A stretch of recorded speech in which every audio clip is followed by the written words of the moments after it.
All right. Hey, what's up, everyone? This is Greg, the Painter Servant on the Grindstone. If this is your first time here watching the show, thanks for stopping by. As always, scan that QR code on the top right-hand side, and you get a chance to take a look at what I'm all about. Recently, I was dropped off the Commander Format panel, but if you wanted to find out what that was all about, go ahead and check out the link tree at the top of that. You can read through that. Of course, you're here on Twitch, which is pretty awesome. Welcome. If you're interested in looking at any of the Commander decks that I've built and want to see what the singles are there, feel free to check that out. In a moment, I'll be speaking about the other two things below that, the Sublime MTG Altars, as well as the Alliance of Military Magic Players. But before we get there, I want to make sure that on your latest TCG player purchase, feel free to use the affiliate link, as this stream is powered by TCG Player. All right.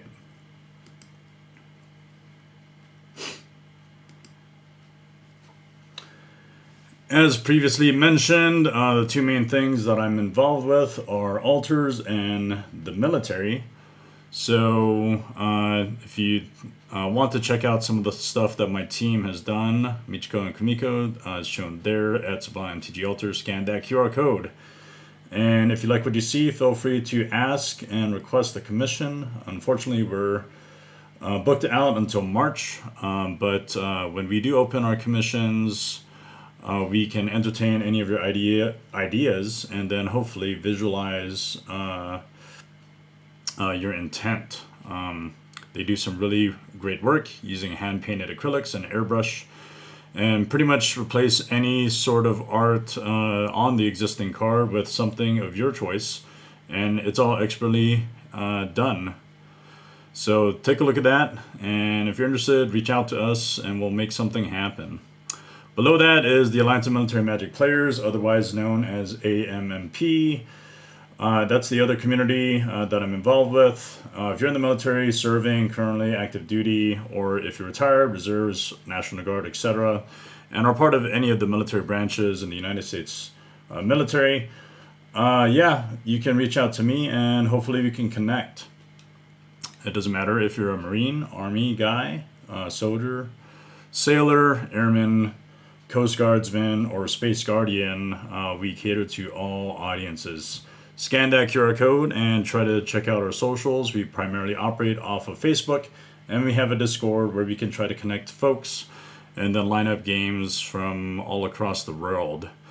So check those two things out. Those QR codes are out there, and when we're on the stream, you'll notice in the chat, other than the TCG Player affiliate link, will be the same links to those social media platforms.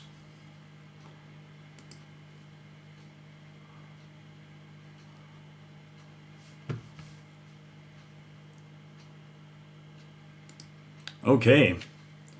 Well, if you made it this far, thank you for showing up. We do have 4 things that we want to do on the stream today. And they are the following. First, we're going to do a highlight of the recently done altars by Michiko and Kumiko. And then we're going to go into Lorwyn Eclipsed collector box opening. So if you haven't already picked up your collector box, consider using my TCG Player affiliate link and then making that purchase there. The third thing we're going to do on our stream today is we're going to talk about my Karn Silver Golem deck tech, and then we're going to do some playtesting later. So thanks again for joining. Hope you have a good time. And if you have any questions of any kind about anything, feel free to ask in the chat or just reach out to me on my socials. Okay, so the first thing, Beatrice 5666. And hey, right on. We'll definitely reach out to you. Looks like we can try to line something up. Vortex 3. All right, I will engage with you and we can probably make something happen. Do you play Commander? What's your jam? Or are you into altars? What's your thing, Beatrice?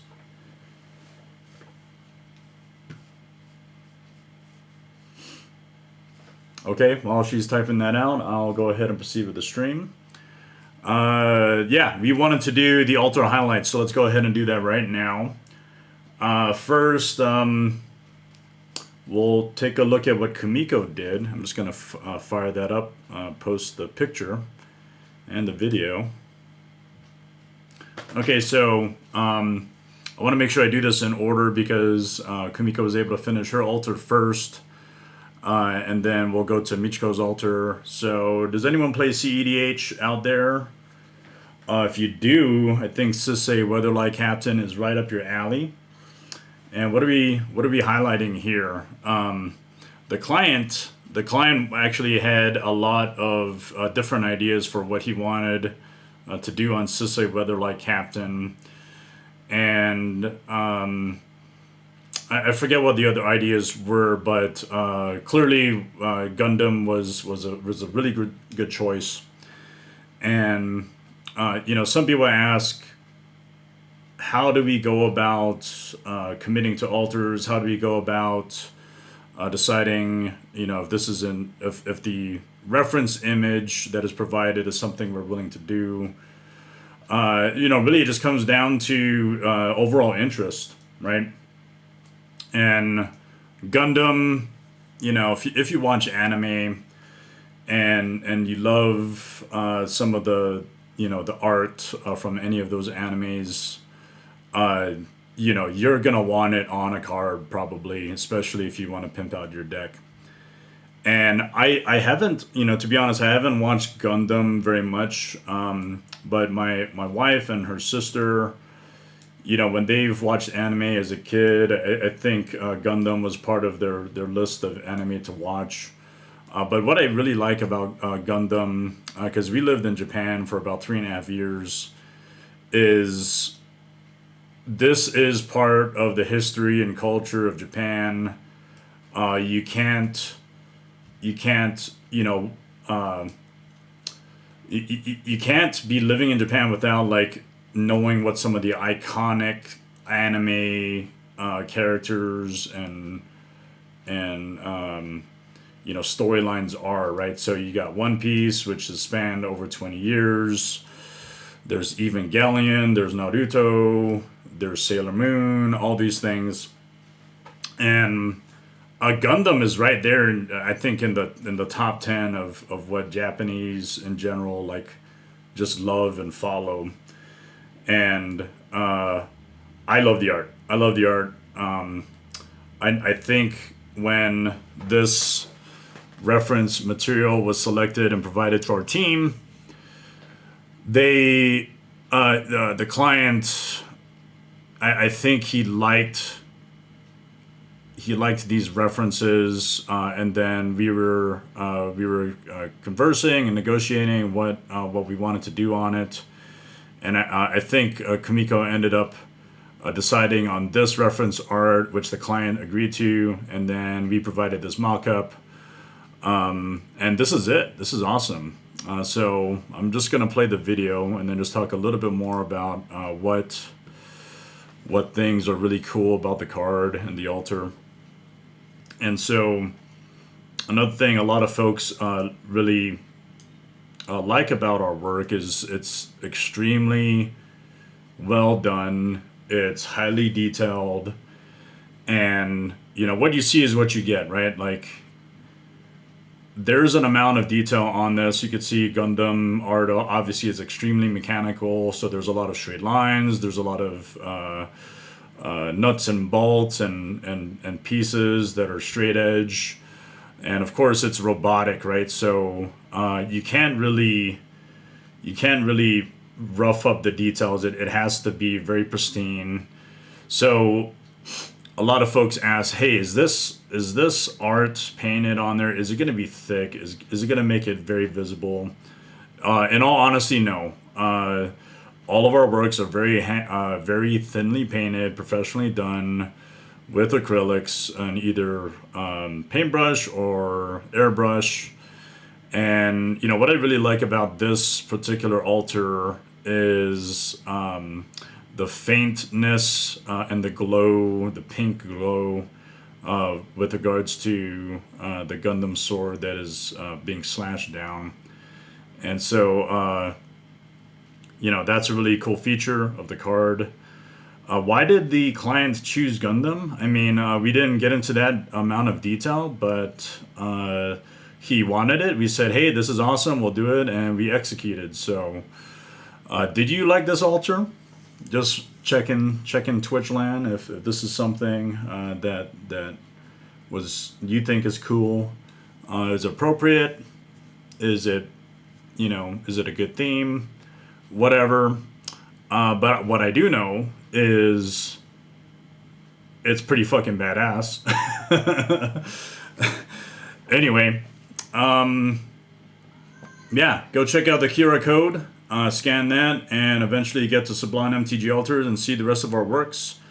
This is just one of them, recently done this week. This is done by Kumiko Yoshino.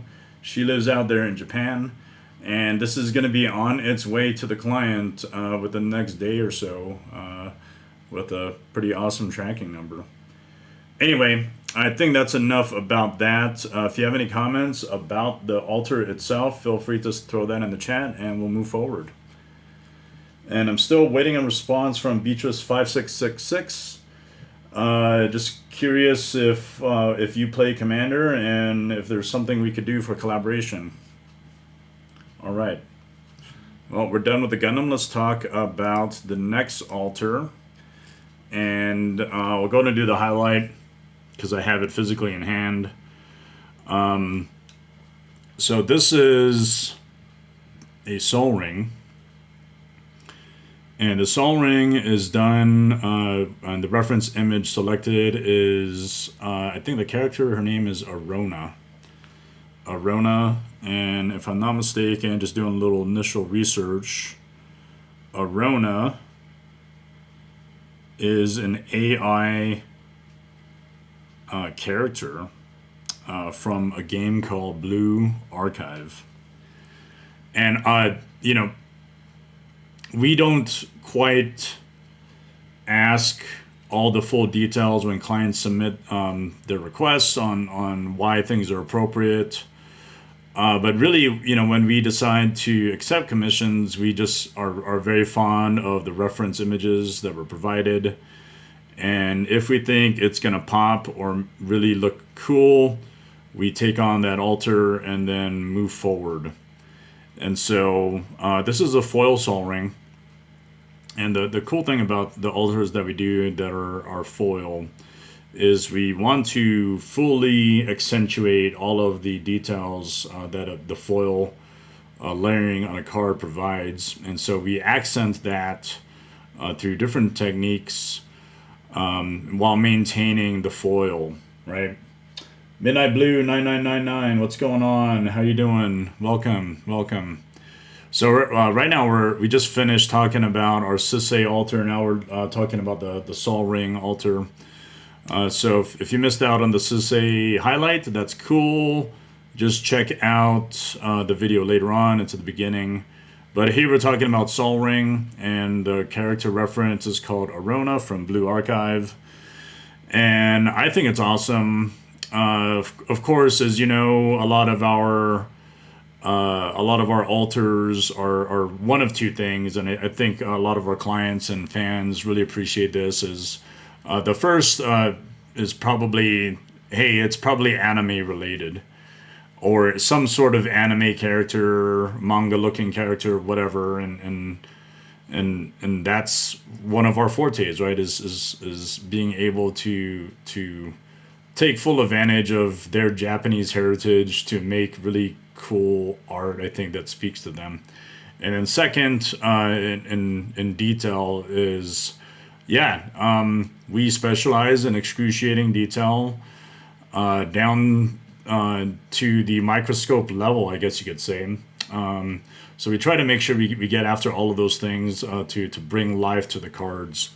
Anyway, Soul Ring, Arona, Blue Archive, it's foil, it's awesome. I'm just going to bring it closer to the camera.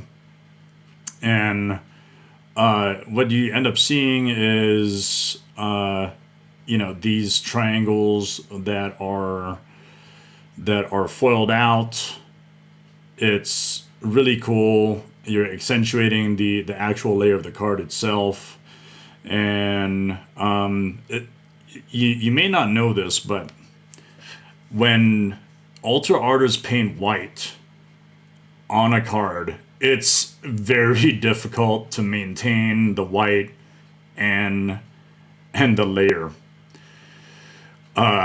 White kind of sucks. And I remember when the gals were painting white and on a card, and the layers got super thick, and it was hard to just maintain. And after a while, they tried to sand it down and just create the color scheme that was needed. And then sometimes the white would get smudged, and then there would be some sort of discoloring in the white, and it never looked great right out the gate. But since then, since we've been in business, we've been doing this about 9-10 years or so. Actually, this year will be our 10th year doing it. But just going back to white, they did a really great job figuring out how to handle white, and this is apparent here in this altar. But then one of the other cool things the client asked us to do was add these stripes in the background.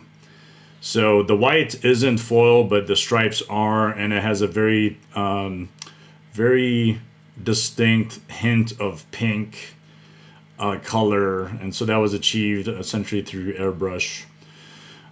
So yeah, I don't know much about the character Arona from Blue Archive, but if you do and you know what or who Arona is, that's cool. Put it in the comments, and let's see if anyone else has any idea about this character, because I think it's cool. I'm gonna do some research and figure out what this character is all about after this, but I like the altar. It's on a soul ring. The character is awesome, and yeah, you could get altars like this and the Sisay Weatherlight Captain that was shown previously if you send us a note and request a commission. We are opening back up in March. Just another reminder about that. So take a look at our page and have at it. All right. So that's the sol ring. What I'm going to do now is like I have done on the streams. I'm going to put it in a I'm going to put it in an inner sleeve. Then I'm going to tuck it into the protection, the magnetic card holders. This is really cool. So actually, crazy enough, we only recently started putting it in these magnetic card holders. So if you're a huge collector and you want to protect your cards, these magnetic protectors are pretty freaking awesome. And let's see, make sure I do this right. Yeah, it's going in that. The client, I think, is going to be super happy about this purchase. And I want to make sure we do that just right without damaging the cards. And yeah, now it's in a magnetic card holder, ready to ship, ready to go. A lot of some folks ask us like, oh my god, the altars that you all do, they're awesome. Are they real? Are they actually hand painted? Quick answer to both questions is yes and yes. The stuff we do, I think, is awesome. Not to toot my horn anymore, but the gals, Michiko and Kumiko, do a great job of visualizing intent and putting it on the card of your choice. So again, check out our socials. It's awesome. This is going to go get shipped out tomorrow after the actually not tomorrow, because tomorrow's Monday, and in the States it's a federal holiday. So it's going to ship on Tuesday and make its way to the client. Thank you very much for your business, and we hope to see more folks reach out to us again. All right, so that's going to be gone. The next segment of the stream, we're going to go ahead and do some collector booster box openings. And I'm just going to put Karn over to the side there because I think we really want to see what's going to be pulled. And honestly, Lorwyn Eclipsed, I wasn't sure if I was going to buy into it, but I was like, hell yeah, why not? If you went to pre-release this weekend, you should have had an opportunity to buy a collector booster box, which is what we're opening. I didn't play in pre-release, unfortunately. In general, it's hard for me to decide to commit to playing in a limited format, which is fine because I just love Constructed and I love playing Commander, so those are my things. But what I do like doing occasionally is opening collector booster boxes or play booster boxers, and so that's what we're gonna do on the stream. So I hope I've held you in suspense because we're about to open this darn thing, and I think retail wise the Lorwyn Eclipsed booster boxes are close to $425. And usually what I like to do is if I have enough, I guess you could say, not just cash on hand, but disposable income is what I think the term you use nowadays is. If I have enough of that, I might buy a second box to keep sealed. If I decide to buy a third box, then I'm just going to get yelled at. Actually, no, I won't. But, you know, that's a funny thing about Magic is you got to figure out how to get the family to accept your hobby. And, you know, if your hobbies are anything else other than Magic, that's totally cool. I mean, I do some other fun stuff, play basketball, golf, been doing judo for the longest time, etc. Hey, what's going on, Yam? Yam, by the way, he's a really awesome dude. Fellow altar artist. Why is it hard for me to open this damn box? Anyway, Yam's really cool. He's over there in Amsterdam doing some really great things, painting altars too. He has a very unique style, so yeah, right on, man. Family man all the way. That's what it's about. You know, you put food on the table and a roof over someone's head, and you're a man, right? You know, you're projecting your existence. Respect, 100%. Okay, check out Yam. Yam's got some good stuff out there. I think he's Yam Altars on Twitch and everywhere else. Love that you stopped by, brother. It's great to talk to you. I hope we can get on a stream again and play some Commander. Okay, how many packs are in a collector booster box? So we have 1, 2, 3, 4, 5, 6. 6, so on the other side it's going to be the other 6, so that's 12. And I think I put away the buy a box promo. Let me see if I can find it. If you buy a box, just throwing this out there, you get this Convoke card, Harmonized Crescendo. Just already, that's just part of it. So I think it's cool. I'm probably gonna put this in my Kai card deck. But this is what you get if you buy a box. Anyway, I think everyone's tired of me talking about some of the background on that. Does the product have serialized? Yes, the product does have serialized. Collector booster boxes specifically, that's where you can find your serialized stuff. So I think if we're lucky today, we might get a serialized Bloom Tender, we might get a serialized, I think the Bitter Blossom on a stick. So that's what we want to pull from this. And here we go. So booster pack number 1. Let's see what that's all about. Yeah, big gamble. I mean, I threw a little over $350 on this booster box. And hopefully I'm going to get my money back. There's some really cool fractured foil stuff that came out. I mean, Bloom Tender is a chase card. I own several Bloom Tenders already. Daddy needs to eat tonight. Yeah, no doubt. But hey, you're throwing down some good stuff with your altars, man. You're making bank too. Yum. All right, how do we do this? I think it's is it a 1, 2, 3 on the front, and then bring it to the back, and then, or is it 4? I don't remember. Okay, let's see what we get. I don't really like to talk about the commons and uncommons, so I'm just gonna like, you know, put those down immediately. And I want to make sure everyone gets a chance to look at the polls. So if I'm doing this wrong, I apologize. It's been a while since I opened a booster pack and did the correct order. So I did, I think, 4 to the back, and then I went from there. Rating schemes. Okay, cool. Each non-creature spell you cast has Conspire. Okay, actually, I saw this card, and I was like, oh my god, this is actually pretty awesome. So I'm definitely going to put this in the deck. I don't know which one yet, but Conspire is really cool. As you cast a non-creature spell, you may tap 2 untapped creatures you control that share a color with it. When you do, copy it, and you may choose new targets for the copy.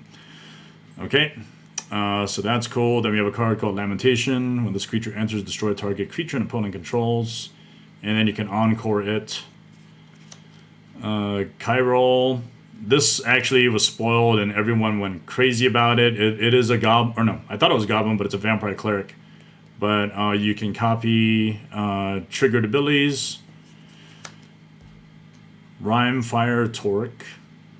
Whenever a permanent you control the chosen type enters. Okay, so you choose a creature, put a charge counter on the artifact. Okay, so you get to copy stuff with it. Okay. Devoted Druid. This is cool. So in your collector boosters for Lorwyn Eclipsed, you have the opportunity to pull, I think this is the special guest symbol, right?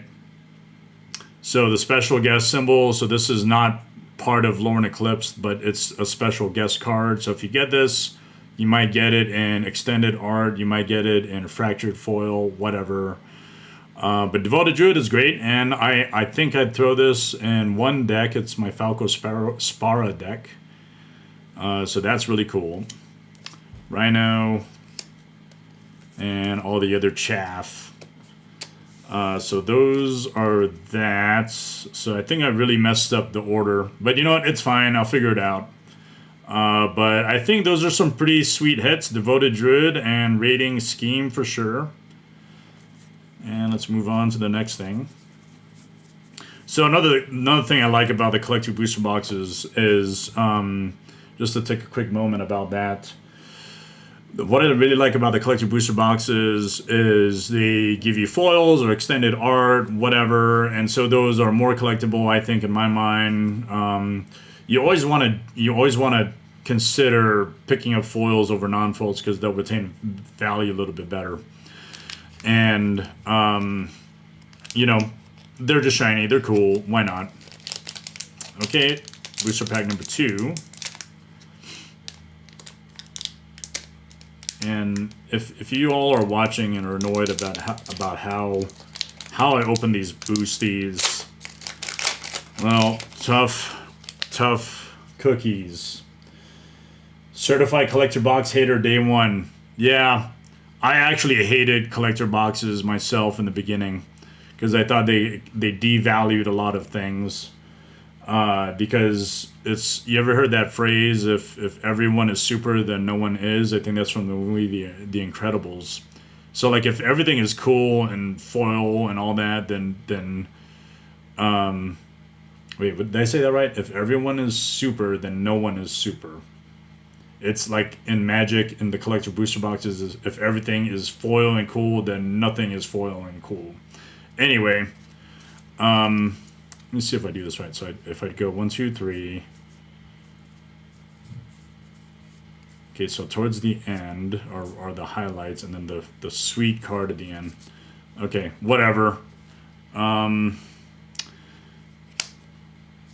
we'll just do it normal, because I'm fucking things up already.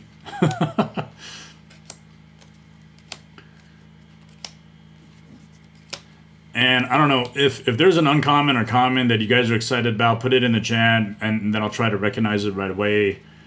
I should have dug into the set more, but I just wanted to like put this out there on the stream, and then just like open packs. So Swat away. This spell costs 2 less to cast if creatures attacking you. The owner of target spell or creature puts it on their choice at the top or bottom of the library. Okay.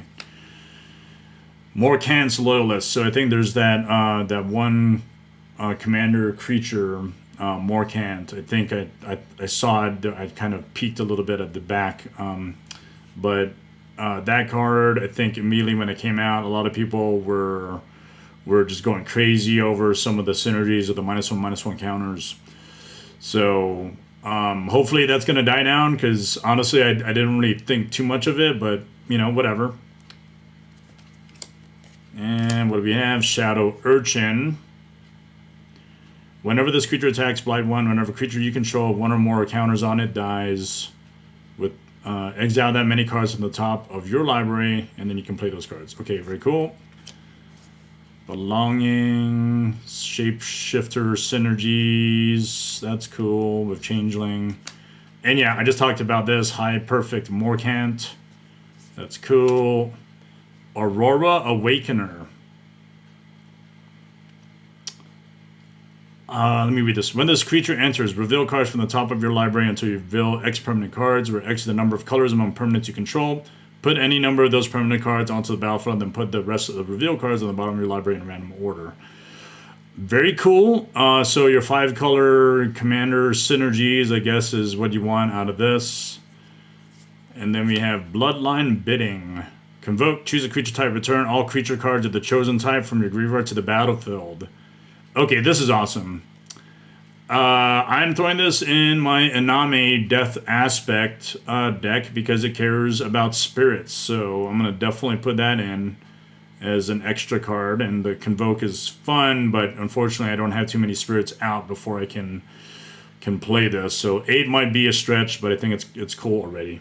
So I'm going to put that away. And, you know, as far as value and all that, I'll figure it out and then do the inner sleeve later. We got a cool art card that came out of that. Can't bash on the art cards too much, because we're all fans of altered artwork. Okay, next is the 3rd pack. Let's get that open. What we want to hit is a serialized fractured foil or something, right? That's the goal. And oh yeah, if you're not shopping on TCG Player for your collector booster boxes, definitely support your LGS. I went and did that today, or actually no, yesterday. So that's cool.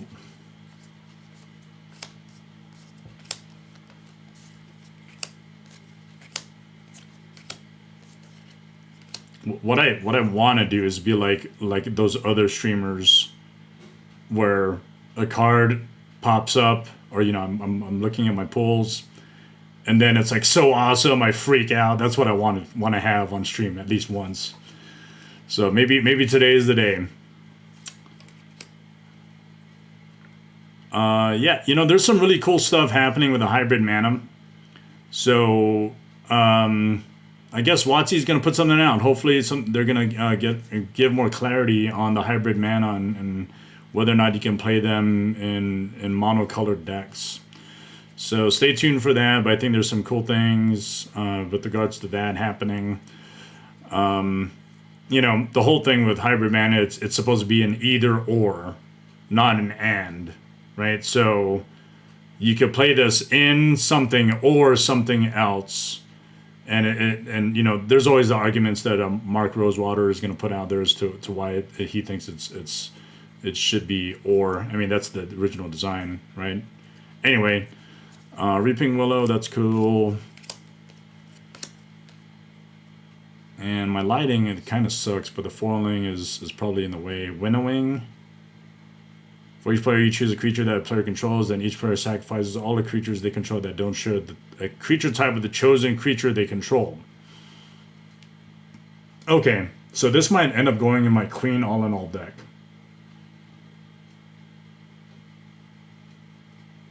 Interesting.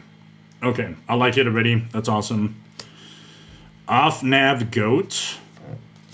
Taster of Wares. Okay, this is awesome. Brigid, Claychon's Heart. I'm definitely going to put this in my Queen all-in-all deck, my token deck. Because, one, it creates tokens. And 2, you can pay a green to flip it. And then you can add a green or white equal to the number of other creatures you control. So it's like a Gaze Cradle on a stick. Awesome card.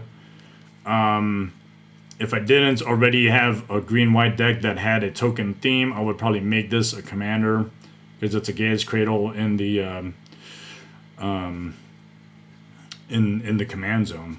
So that's awesome. Then we have Mirror Mind Crown. As long as the equipment is attached to a creature, the first time you create one or more tokens each turn, you may instead create that many tokens that are copies of equipped creature. Okay, so probably also going in the Queen All-in-All deck. Why not? I think that's awesome. And my buddy who plays a Krenko deck is probably going to build and include this. I think he asked me what I thought, and I said, hell yeah, do it. Okay, so that's cool. And the tokens are actually pretty awesome too, so if you want to keep those tokens around. Okay, that was the 3rd pack, I think. We're going to the 4th pack. Come on, serial cards, we want those.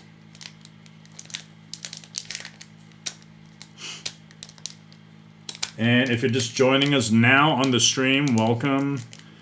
We did the first part of the stream already where we highlighted altars. If you missed that, just go watch the video later. But now we're just opening booster packs from the new set called Lorwyn Eclipsed. It's from Booster Box, Collector Booster Box. What do you buy? What kind of boxes do you buy when new sets come out?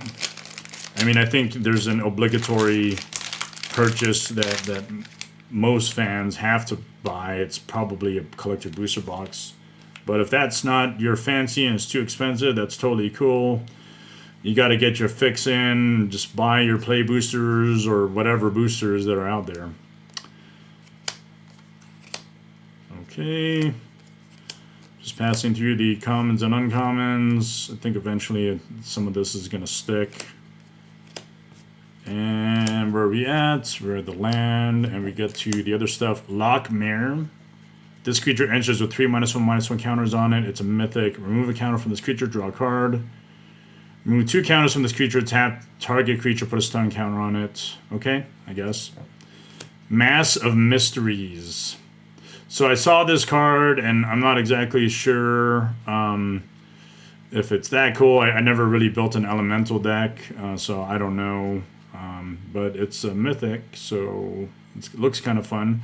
At the beginning of combat on your turn, another target elemental you control gains Myriad until end of turn. So I suppose your ETB triggers and all that, it's great. This can be a cool commander. I don't know if it'll be a 5-color commander that I would build, but it seems fine.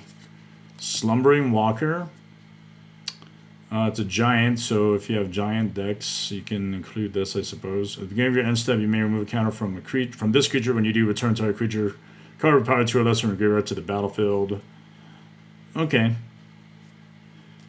Deceit.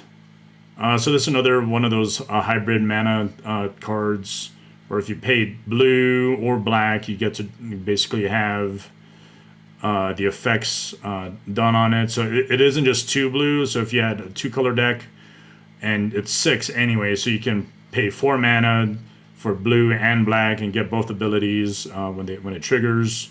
You could also just convoke it for 2, which is another cool thing to do. Selfless Safe Right, probably going into my elf deck. Flash Convoke 4/2. When this creature enters, choose a creature type. Other permanents of that creature type gain Hexproof and Indestructible.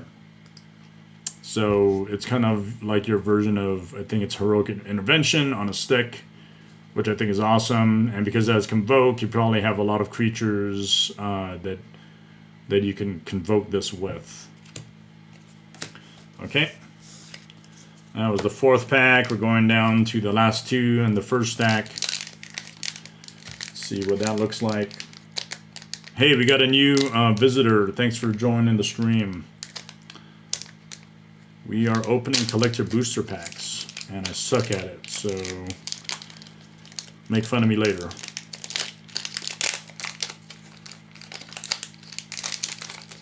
I don't know. Last time I did a collector booster box opening, I think it was Avatar: The Last Airbender, and I was using a scissor, but I had my son on the stream with me, so I was kind of hesitant to give him the scissor. I let him cut it, but no cards were damaged. Everything was good.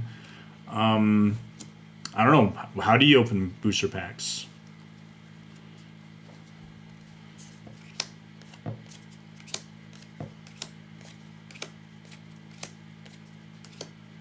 Another card that I'm hoping to pull, I think it's called Moon Shadow or something. I think that's a really cool card. Let's see. Oh, this would be fun for my Grenzo deck. Bogart, Curse Crafter, red black, Death Touch. Whenever another goblin I control dies, this creature deals 1 damage to each opponent. So another thing I like to point out is you like cards. If you play Commander, you like cards that say each opponent on them. If there's an effect that affects each opponent as opposed to target opponent, those are the cards that you want to play. So this is going to go into the Grenzo deck for sure. I'm just going to set that aside because I don't have to look for it later. Collective Inferno. I think my buddy who plays Krenko is all about this card. As this enchantment enters, choose a creature type. Double all damage that sources you control of the chosen type would deal. So that has Convoke, so you can Convoke into that. And probably with goblins, because that's what my buddy's Krenko deck does. Obviously, everyone that plays Krenko, that's kind of your thing. Personally, I think I like what's that card called? I think it's called City on Fire, which is like this, but it's triple the damage, and you get to Convoke, and you basically don't even need to declare a creature type. Because it applies to all the damage that's dealt. But the Collective Inferno does, it cares about your creature type that it can deal damage, and it'll double that. Grave Venerations. When this enchantment enters, you become the monarch at the beginning of your end step. If you're the monarch, return up to 1 target creature card from your graveyard to your hand. Whenever a creature you control dies, each opponent loses one life, and you gain 1 life. Okay, so this is another good card for like an Aristocrat's deck. And you get the benefit of becoming the monarch too. Dawn Hand Dissident. Okay. Sapling Nursery. I think someone in one of my groups is wondering if there was a pull like of this type, and I'm probably going to go ahead and reach out to him and try to sell it. I think it's pretty cool. Landfall also is pretty awesome. You get a 3/4 Tree Folk on Landfall, and then you can exile the enchantment to have Tree Folk and Forest. I control, gain indestructible until end of turn. That's cool. Affinity for Forest, so your mono green color decks are gonna love this card. So that reduces the casting cost equal to the number of forests you control. So if you had like 6 forests, it only costs two green to play. Pair that with the Avmaya, I think Cradle of Growth, and everything, all your lands are forests, so that's great. And a foil version of Chiral Attentive First Year. That's cool. Extended art. Alright. That was pack number 5. Let's go to pack number 6. We're still looking for the sweet fractured foils. We want that. Everyone's jealous of them. But we don't want to ruin cards in the process of opening packs and then find out that a fractured foil is now damaged.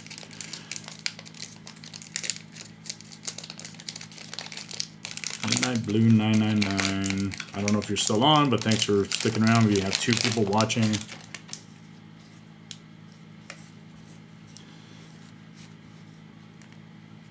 Okay, pack number 6.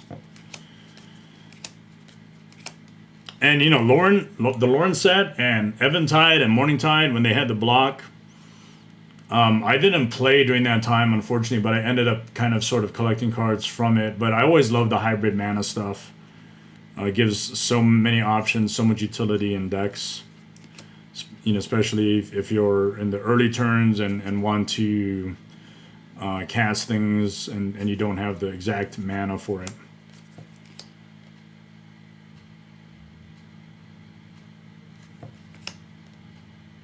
Goblin, Berserker, Gut Splitter, Gang. At the beginning of your first main phase, you may blight 2. If you don't, you lose 3 life. Okay, sure. We have an Oko. At the beginning of your first main phase, I may pay a green. If I do, transform Oko. The loyalty abilities are as follows: +2, put up to one target creature gains all creature types, and then +1 target creature gets -2, -0 to end a turn. Starts with 3 loyalty counters. The other side, you can pay blue to transform it. Mill 3 cards on -1, -3. Create a green creature elk. Oh, 2 3/3 green elk creature tokens. And then -6, choose a creature type. You get an emblem with creatures you control. The chosen type, get +2/+3, and have vigilance and hexproof. Okay, not quite as broken as the original 3 CMC Oko, but I'll take it. Not sure where this belongs, but in a green-blue deck, obviously. Village Pillagers. Okay. It's a goblin. I don't know if it's good enough for Krenko in my buddy's deck, though. Mornsong Aria. So this is a cool card because it's basically it's tied in with, I think, that one creature commander black card with the same casting cost, if I'm not mistaken, called Marilyn of the Mornsong. So it does basically the same type of thing, searching your library.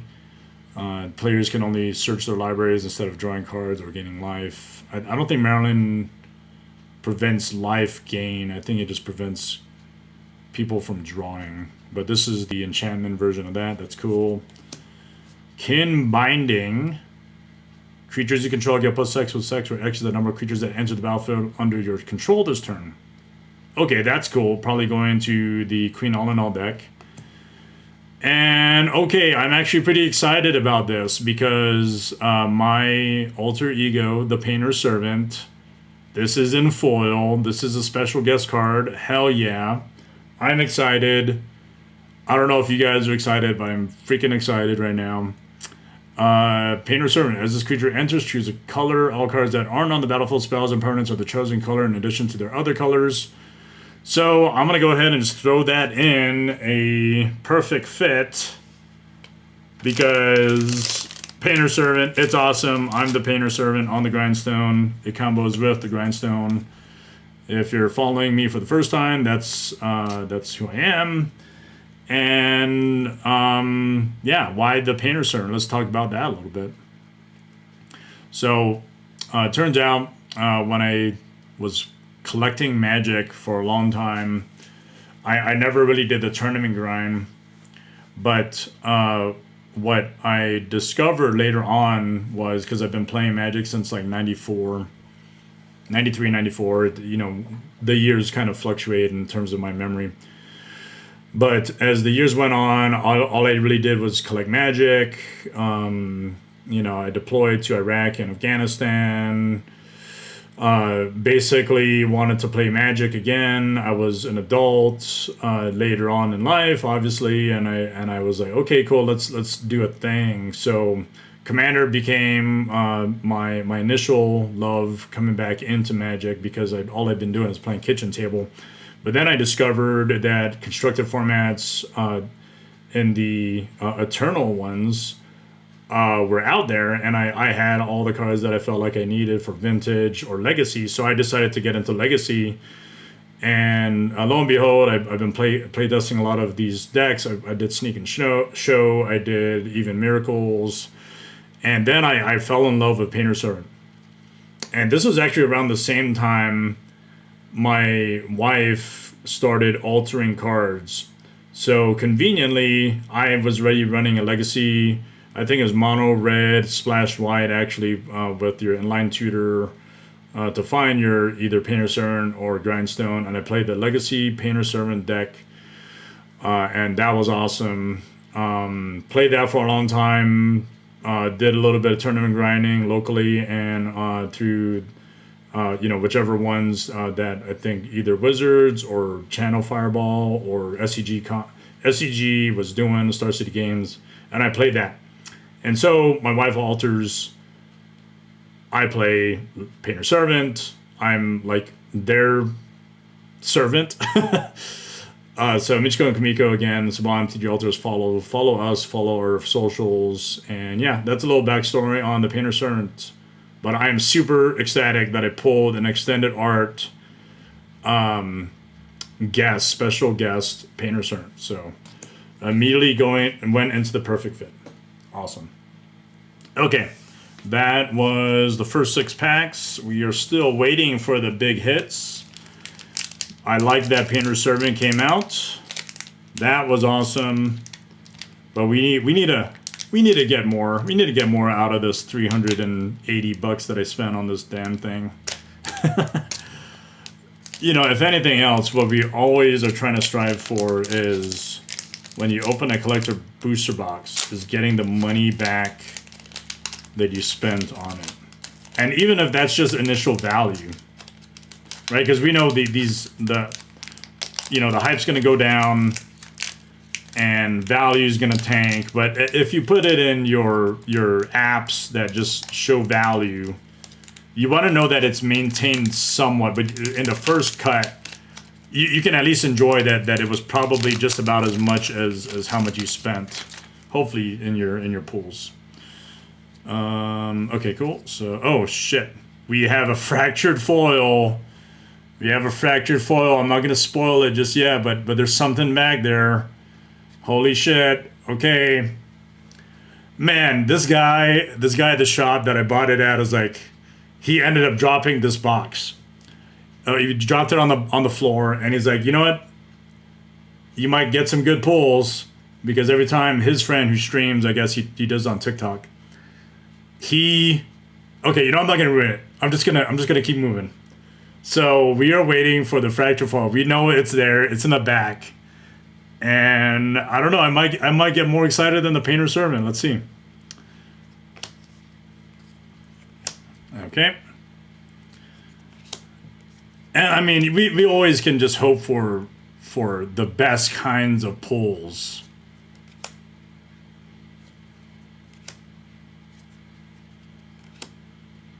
And let's just see if there's any other cool things that are in here. Okay, and I guess we passed all of the commons and uncommons. We're gonna go to the other stuff. Grub's Command. It's Goblin, Kindred, Sorcery. Choose to create a token that's a copy of target Goblin you control. Creatures target player controls get +1/+1 and gain haste until end of turn.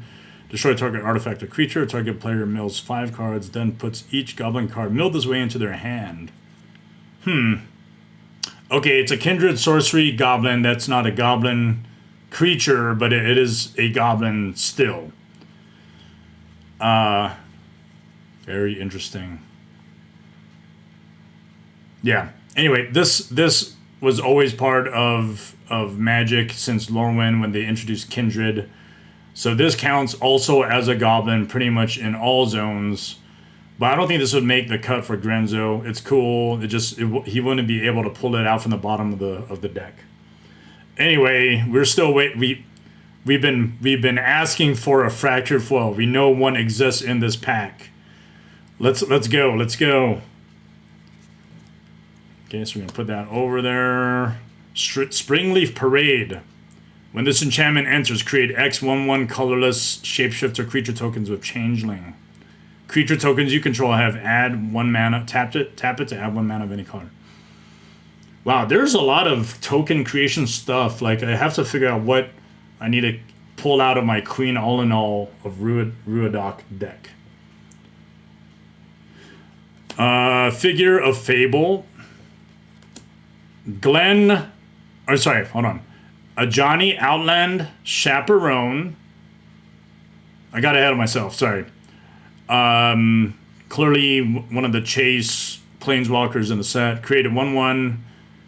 Green and white kicking creature token. -2. Johnny does 4 damage to target tapped creature. Look at the top X cards of your library, where X is your life total. Those are the 3 loyalty abilities. It starts with 3 loyalty counters. This is cool. Look at the top X cards of your library, where X is your life total. You may put any number of non-land permanent cards with mana value 3 or less from among them onto the battlefield. Okay, that's actually really cool.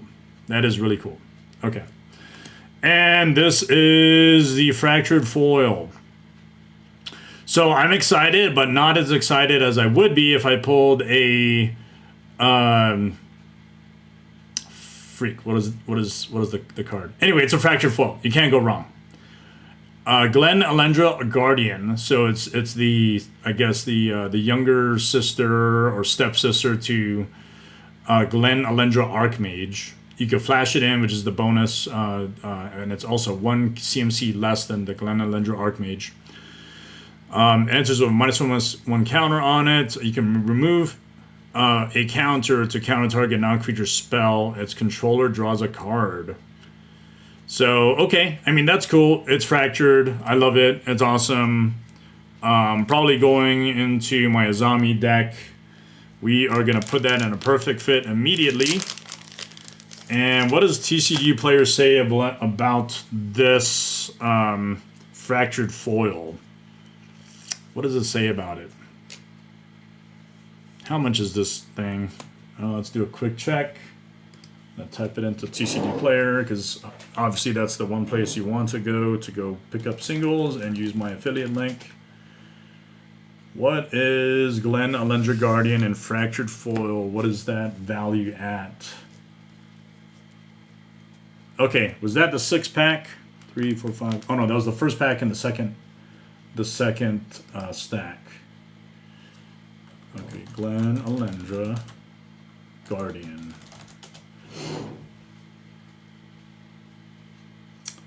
Okay, fractured foil. Right now it says it's worth $225 or 250, I guess, higher tier, and 225 TCG low.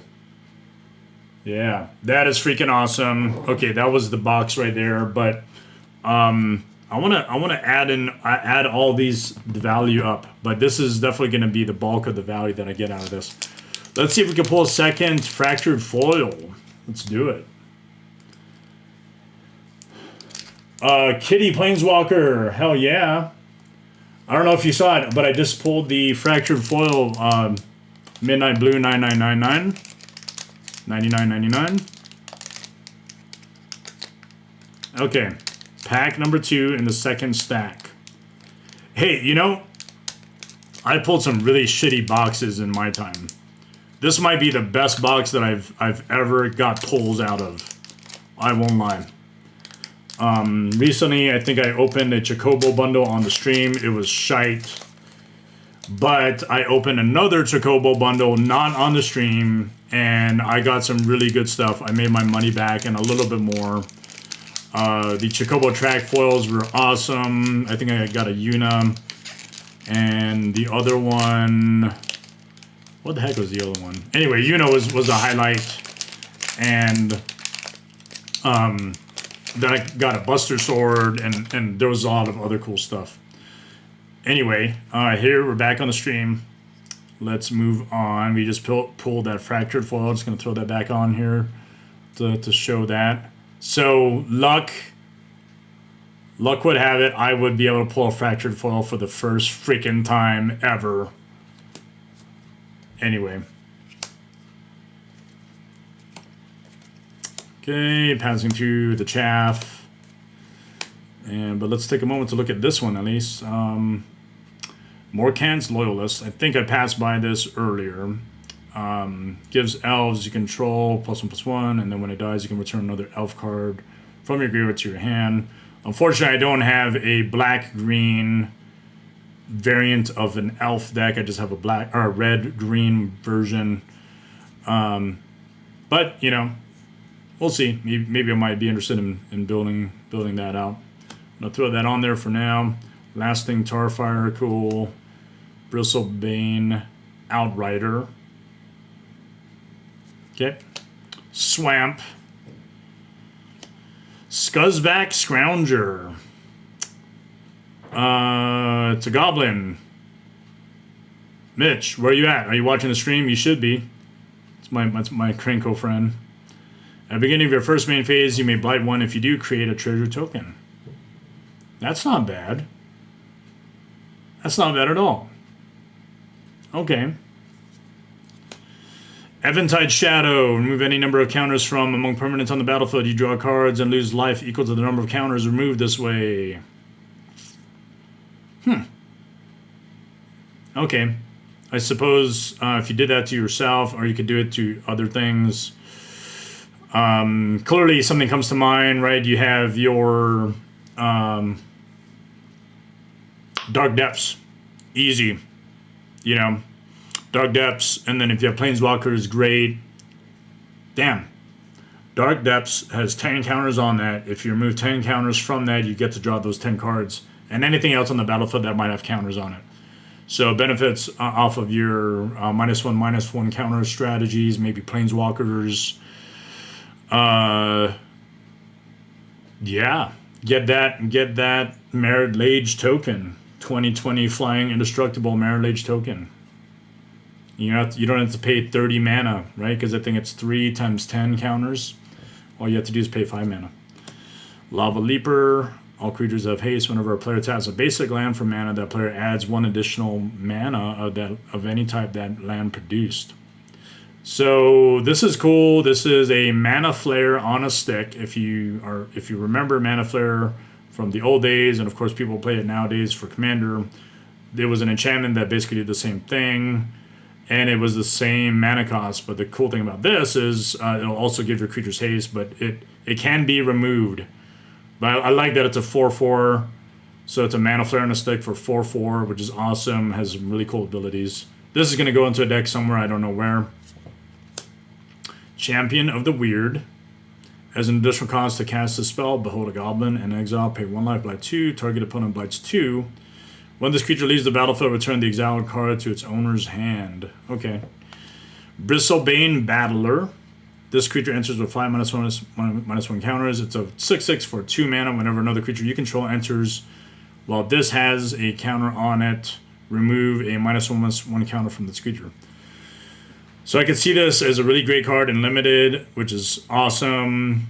I don't know if this would actually be put in a deck, unfortunately. It just seems kind of vanilla, even though it has a trample and War 2. I'd have to run some sort of -1/-1 counter strategy with it.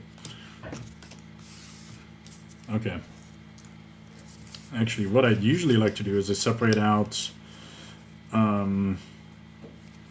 commons, commons, uncommons. You know, I'll do that later. You guys don't want to wait around for that. It's kind of lame. All right. Pack number 3 and the second stack. Okay. Yep. So I won't lie. I bought more than one collector box. I kept the others sealed. And just, you know, maybe one day if I decide to sell one of the other 2 that I'm keeping sealed it'll probably be at double or triple the price. I think this set is going to be great as far as collectability is concerned.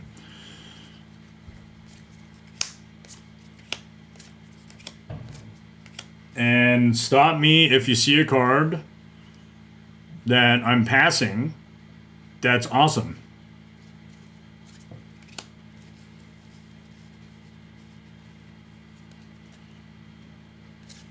Shimmer Wild's Growth. Okay. Okay, so it's like a wild growth, but instead you can choose the color that you need. Blossoming Defense, also, always a great card to have. Whenever this creature or another Kithkin you control enters, target creature you control gets +1/+1 and gains trample on a turn. So I recently built the first metal bender? The first metal bender. Metal earthbender. I don't know.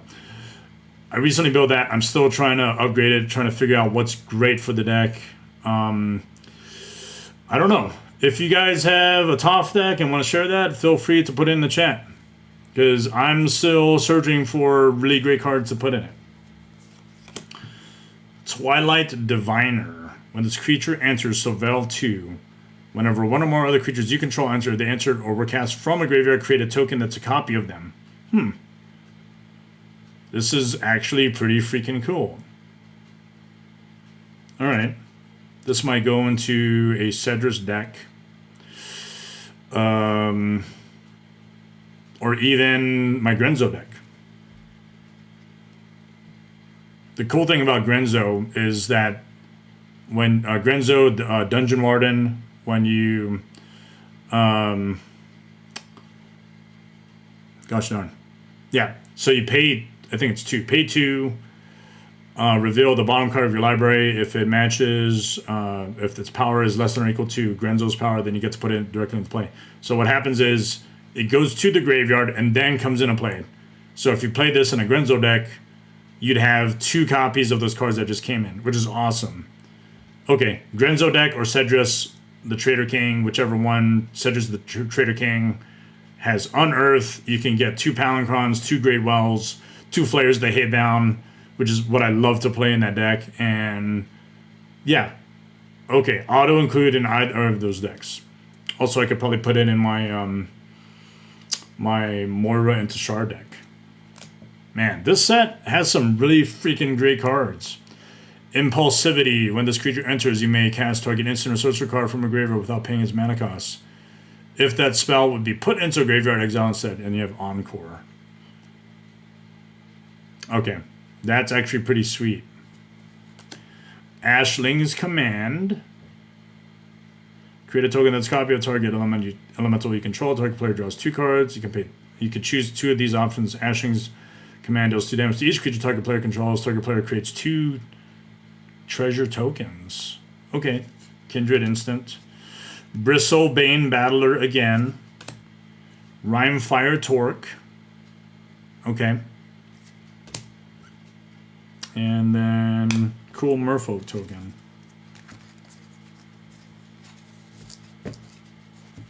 Hey, I just want to pause to really quickly highlight the social media again. If it's your first time checking out the stream, I am Greg, the Painter Servant on the Grindstone. Check out my other socials. Feel free to scan that QR code right next to my camera shot. And you can find Sublime MTG Altars or the military magic community that I helped create. Check that out. And also don't forget to use my TCG Player affiliate link, which I've been posting on auto on the chat. Okay. Back to pack opening.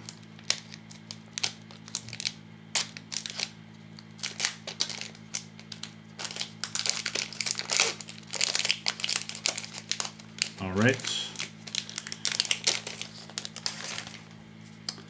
Let's see what we got. Fur.Core. Core.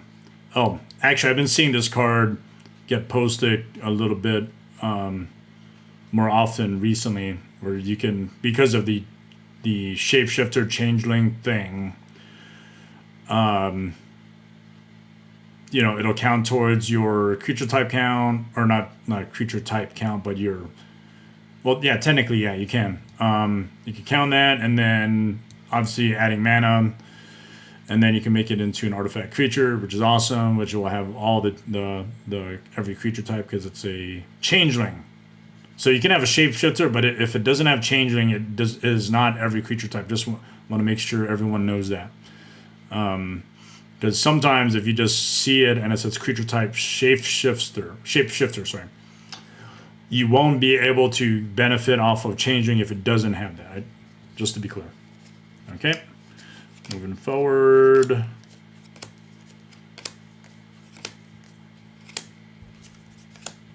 Crib Swap. Crib Swap is great. Always a pretty sweet card. And it's in foil. So, pretty awesome. I'm going to throw that over here because it's a recognizable card. Oh, yeah. I forgot to mention. But in this set, you could pull Shocklands. So, I think some boxes you've seen basically up to 5 Shocklands. So far, this is the first one, which is fine. Blood Crypt, you know, if I can pull a few more, I'd be super happy with the box. But we're going to put that immediately into a perfect fit. And I apologize if I haven't put certain cards in perfect fits, because I just don't know the value. I can make an assumption, but what I do know is if you pull a Shockland, there's immediate value in that, and if it's in foil, even a bonus, it's a sweet bonus. Okay. And we have Puka's Covenant. Whenever a creature you control with a counter on it dies, you may return another target permanent card with mana value less than or equal to the number of counters on that creature. Huh. That's not bad. Bree of Clan Stoutarm. So I'm assuming this is like the younger sister of Bran Stoutarm. Pay one colorless and a white, tap it, another target creature you control gains flying and lifelink until end of turn. At the beginning of your end step, if you gain life this turn, exile cards from the top of your library, make cast that card without paying its mana cost. The annulment card. If the spell's mana value is less than or equal to the amount of life you gain this turn. Okay. Cool card. Disruptor of Currents. Flash Convoke when this creature enters, return up to one other target non-land permanent to its owner's hand. And not another Fractured Foil, but it is a special extended art version of Bloodline Bidding, which I mentioned earlier was going to be going into my Iname Death Aspect deck, because it has spirits that I want to recur from the graveyard. Awesome. Pretty cool card. I like the art. It's definitely going somewhere. So I think that other version was regular foil. This one, I assume, because of its extended art and showcase version, is probably more expensive than, so that needs to go into a perfect fit. Do you use perfect fits for all your cards, or you just do some? I kind of have a threshold for putting perfect fits on. It's not like it's noticeable. But the cards that I do try to put perfect fits on are in the $3+ range. Initially, I used to do it where it was like the $10+ range, but you know, later on, as I started collecting, it didn't really matter so much. But I did feel like the more expensive, rare, mythic cards, uncommons, etc., deserved additional protection. Okay. We are in the second to last pack, so I don't know if there is any more suspense with opening packs. We did pull a Fractured Foil, that was really cool, and we pulled a Painter Servant. Let me highlight those really quick, because I think this is probably the best box that I have so far opened. Where'd the Painter Servant go? There it is. So we do know they exist. It's not just random cards that people post and it's fake. These cards exist and people can actually pull it. Okay.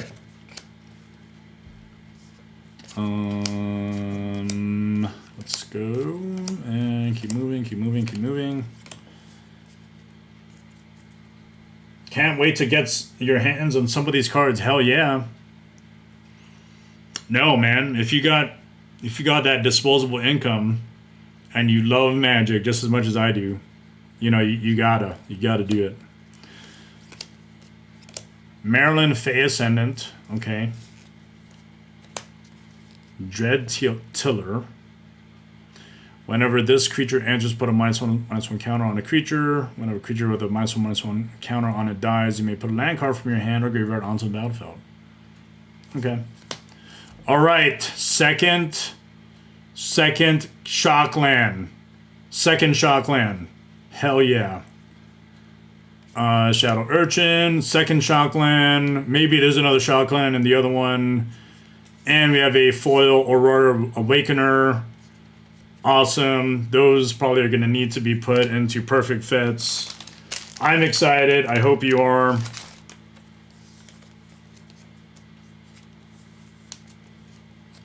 Hollowed Fountain.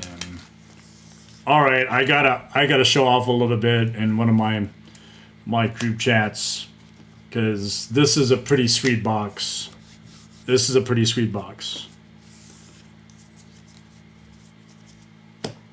I guess that's why they have these MTG ambassadors get compensated for what they do, right? I mean, it forces people to think whether or not they should adult properly and buy things like groceries and pay bills, or to spend your money on magic.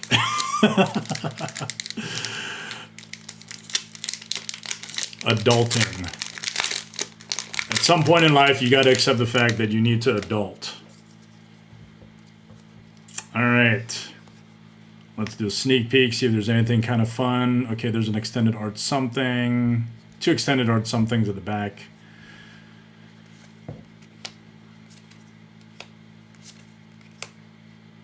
Barbed blood letter. Let's just look at this real quick. When this equipment enters, attach it to target creature you control. That creature gains wither until end of turn. Okay, multi-common for a reason. For a good reason.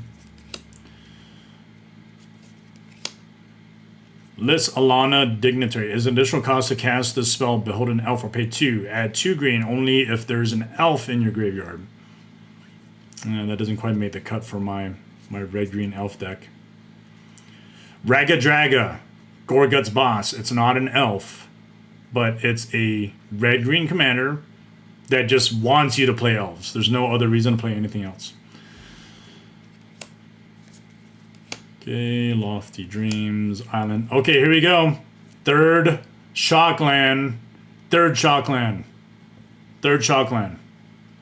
You know what? Maybe there's the 3 Shockland minimum in collector booster boxes. There might just be. I don't know. Because I've seen some boxes where it's like 5, whatever, I mentioned that earlier. But so far we pulled 3 Shocklands. 2 foils, 1 extended art. Awesome. The Reaper King, King No More. Oh, I'm sorry, the Reaper King No More. If anyone remembers playing in the original Lorwyn, there used to be a really cool commander called the Reaper King. 5 colors, or if you don't pay those 5 colors, you can pay 2 colors because it was a hybrid. You know, if WotC decides to eventually, if they decide to do the whole hybrid thing where it's either or, and you can play it in those types of decks, your 2 colors or the other thing, you can make it a purely colorless deck, or you could just decide on the colors you want and then use the 2 colorless as the alternate card cost, and then just play that. And so you could technically play this in a mono green, mono red, mono black, Jund, red green, red black, green black, or even colorless if the rules, if they change the rules for the hybrid mana. So stay tuned for that. We are obviously going to put a perfect fit on that one. Oh my god! Oh my god! Oh my god! What in the actual hell? I saw the extended arts, we did take a peek, but I was not expecting this. Holy fucking shit. Holy shit. 3 minimum shock, 3 minimum, the number of 3 minimum Shocklands, I thought. But now it might be a minimum of 5 Shocklands. I might have spent all my luck so far this entire year, and it's still January. And this is what I get. This is what I get for holding out and getting shitty boxes before. Now I have Fractured Foil, Painter Servant, 5 Shocklands. Awesome. Holy hell. Okay, this is real. My reaction is real. I didn't fake any of this. This is legit. Okay, that was awesome. Holy hell. If you're still watching, I hope you were just as excited as I was pulling 5 Shocklands, pulling a Fractured Foil, and a few special guest cards, and of course the Painter Servant. Hell yeah. That is awesome. Okay. Yeah, I'm definitely going to show this off to my buddies in my one other chat. What are we going to do? I guess this is picture worthy. I'm going to do it later, but the highlights so far. I think I made my money back. We got Shocklands. We got our Shocklands. yeah, I'm just gonna show the Shocklands. There's 5 of them. And everything else that kind of just came with it. This set is awesome. It's not just me saying that because I pulled a freaking awesome box. But the set itself, the hybrid mana, either or, great cards, great ETBs, great effects. Shocklands, you'll never go wrong with a set that has Shocklands in them. And I don't know, what is the chance that you pull a fractured foil? Someone put it in the chat. Let me know. What are the chances of pulling a fractured foil? And then also tell me, if you open a collector booster box, how many Shocklands do you get? My first stack, I had, I think, 0 Shocklands, you know, among the 2 stacks of 6 that I had. And then in the last stack of 6, I pulled 5 Shocklands, 2 of which were in 1 pack. Like freaking A. Okay. I had fun. Let's see what else the stream has to offer. I'm going to put those away. We put stuff in perfect fits immediately, and then the rest are just going to end up getting organized later. Lorwyn Eclipsed, gentlemen and ladies, and all those in between and outside. I enjoyed opening up that box. That guy, he said, hey, drop boxes that hit the ground because they're accidentally placed there during purchase. Maybe that might be a thing. I have to ask them to drop the boxes before opening them up on stream. So I'm gonna take care of that. Tuck that away. And maybe we need to take a short break before I get into the next part of the stream. So if you missed it, really quick, we did an altar highlight for the 2 altars that we did. Michiko had her soul ring, which used reference art for a character, I think an AI character called Arona from Blue Archive. That was really cool. Foil soul ring, check it out. Second, or the other one that was shown was a Sisay Weatherlight Captain using a Gundam reference. Pretty sweet card. Kumiko did an excellent job, just as much as Michiko did in working that out for the clan. So that was the first part of the stream. We just finished Lorwyn Eclipsed booster box, collector booster box opening. I pulled some freaking fire. Watch that, check it out. Be excited as much as I am. We're gonna take a short break, an intermission, so we can prepare for the next part of the stream where I will do a Karn Silver Golem deck tech. And we'll do some playtesting right after that.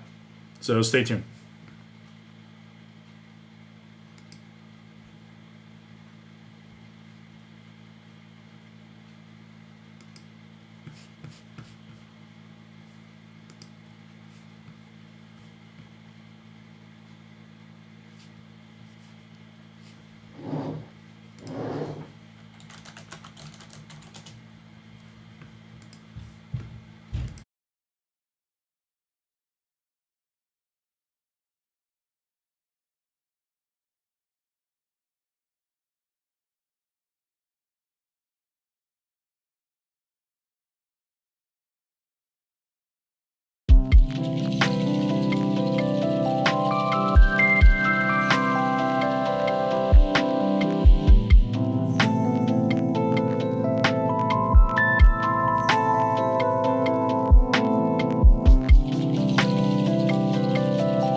Okay.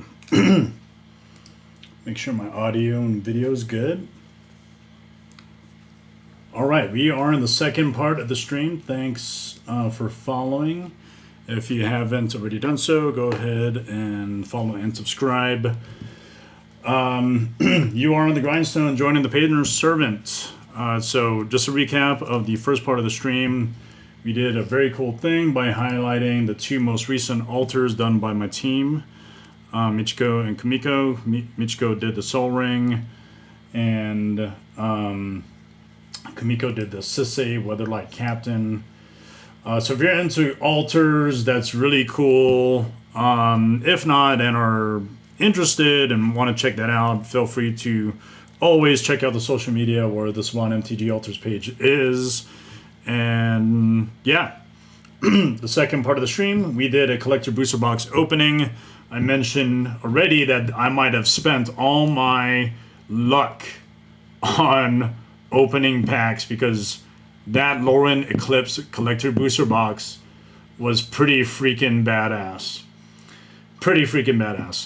So if you like box openings and haven't yet had a chance to buy Lorwyn Eclipsed, I think it's a great idea. The set is awesome. The collectability of all the cards and the things that you could do to make your commander decks out of them, I think it's great. So we are moving into the third part of the stream, item number 3, which what I've been trying to do is basically highlight my commander deck. So I usually I put this out there where I say, hey, check out my commander decks. Just click on the links, look at the QR code, and then find my stuff on Moxfield. But I haven't really talked about the decks as much as I should. And if anyone knows the type of style that I play, especially for spell table games, where I get to play with a bunch of friends from all over the world, most of them military, and then the others are altar artists or content creators, they'll find that a lot of my decks are generally bracket 4, bracket 3. And oh, by the way, if you haven't quite been familiar with the brackets, go and check out Wizards' update. I think the last update was this past October, where they talked about the bracket system. The last update from the Commander format panel summit that we had back in September. Anyway, check that out. You find out what the bracket system's all about, 1 through 5. 1 being, I think it's still called Exhibition. I forget 2, and then 3 and 4. 4, I think, is optimized.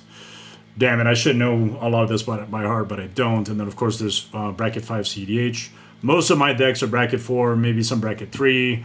The deck I'm going to highlight today is Karn Silver Golem. And I really like Moxfield, so I'm just going to talk about, the deck from Moxfield. And let me just take a look. So Karn Silver Golem. I'm going to go ahead and throw this in the link or the chat so everyone gets the chance to see the deck, open it up, decide if this is a deck that they like or not. It's there in the chat right now. Karn Silver Golem, the bracket info. Let's see what it's all about. It is a bracket 4 optimized. Okay, my bad. Did I say optimized? Maybe I did, maybe I didn't. But bracket 4 optimized, 4 game changers. The 4 game changers include Grim Monolith, Ancient Tomb, Mana Vault, and a Mishra's Workshop. So do I think this is a bracket 4 the way I believe our format panel decided it would be? Objectively speaking, it is a bracket 4 because of the number of game changers. If it exceeds 3 game changers, then it's a bracket 4. But if you have 3 game changers or 1, anywhere between 1 and 3 game changers, it'll be a bracket 3. Everything below that, bracket 2 and 1, you don't have game changers. Actually, bracket 1, it's a very funky thing that they're doing right now with bracket 1. So I'm not really going to talk about that yet. Or here in this part of the stream. Anyway, bracket 4, Karn Silver Golem. Some really cool stuff on here. Karn Silver Golem. Let's just see, talk about what it does. Karn Silver Golem. Whenever Karn Silver Golem blocks or becomes blocked, it gets -4/-4 until end of turn. You can pay 1 colorless to activate it. Target non-creature artifact is an artifact creature with power and toughness, each equal to its casting cost until end of turn. This pairs very well with a lot of the cards in here, and then I'm going to mention this as I unveil the cards from beneath the camera on top of the playmat. There's some very synergistic stuff on here, and you'll get a chance to take a look at that. How many planeswalkers in the deck? 4 planeswalkers. How many creatures? 25. 2 sorceries. All is Dust. Calamity of the Titans. 34 artifacts. 33 lands. I generally start out at 33 lands and somewhat question whether or not I should add more. I don't really think so. There's a lot of mana rocks in the deck that produce a lot of mana, so there's no need to have a lot more lands than that. So that's kind of my standard. But the list is out there. You can take a look at it. I'm going to go into detail visually in a moment, where I expand on the eaches of why these cards are in the deck. And I like to think it's optimized, but I don't think it's a high power 4. I definitely think it's I would say lower power 4. When the infinite combos come out, it may seem like it's higher powered. But anyway, regardless, let's get into the visual aspect of the stream, and we'll transition there momentarily because we just want to look at the very pretty cards. We do some very cool looking cards.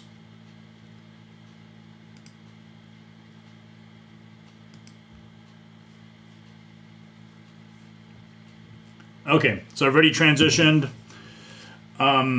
I like to go back and forth on the visual aspect of the stream. So here we're actually just going to look at the deck itself and just kind of marvel at some of the stuff that's on here. I really like to look at the deck. I mean, Karn Silver Golem right out the gate. I feel compelled to foil out the entire deck if I can. And I think I've mostly achieved that. I think 96% of the cards are not foiled because you can't get them in foil. So that means 96 cards in the deck are foiled. Cool. And bonus, Karn Silver Golem, silver. You got to get your silver sleeves, right? And you got to make them foil. Anyway, okay. We already talked about what the commander does, right? So I'm going to set that aside. Let's go into the Planeswalker package. So I have 4 Planeswalkers. Naturally, when you play Karn, you got to play him as a Planeswalker. So Karn, the Great Creator, great card, stops your opponents from activating their artifacts, and you can pay 1 with its loyalty ability.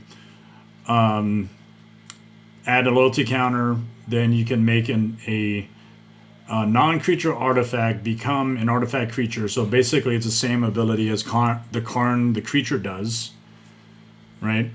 That second ability at the bottom of the 1 colorless : target non-creature artifact becomes an artifact creature. Same type of deal, except you can only activate it once. This you can activate it as many times as you have the mana for. Karn Liberated, of course, is great because it's part of your removal package.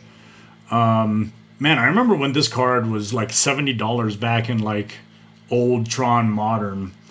And this was, this is before Ugin the Spirit Dragon came out, but also it just was freaking awesome.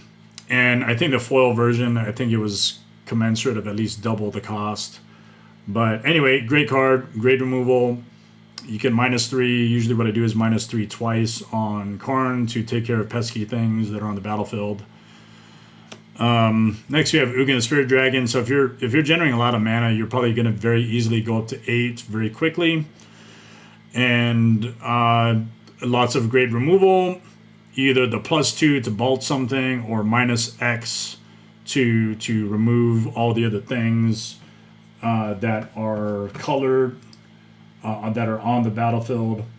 It's great. And then, of course, if you do decide to use its -10, you can draw cards, gain life, and play or put permanents from your hand onto the battlefield. So great card to have. We have Ugin the Ineffable.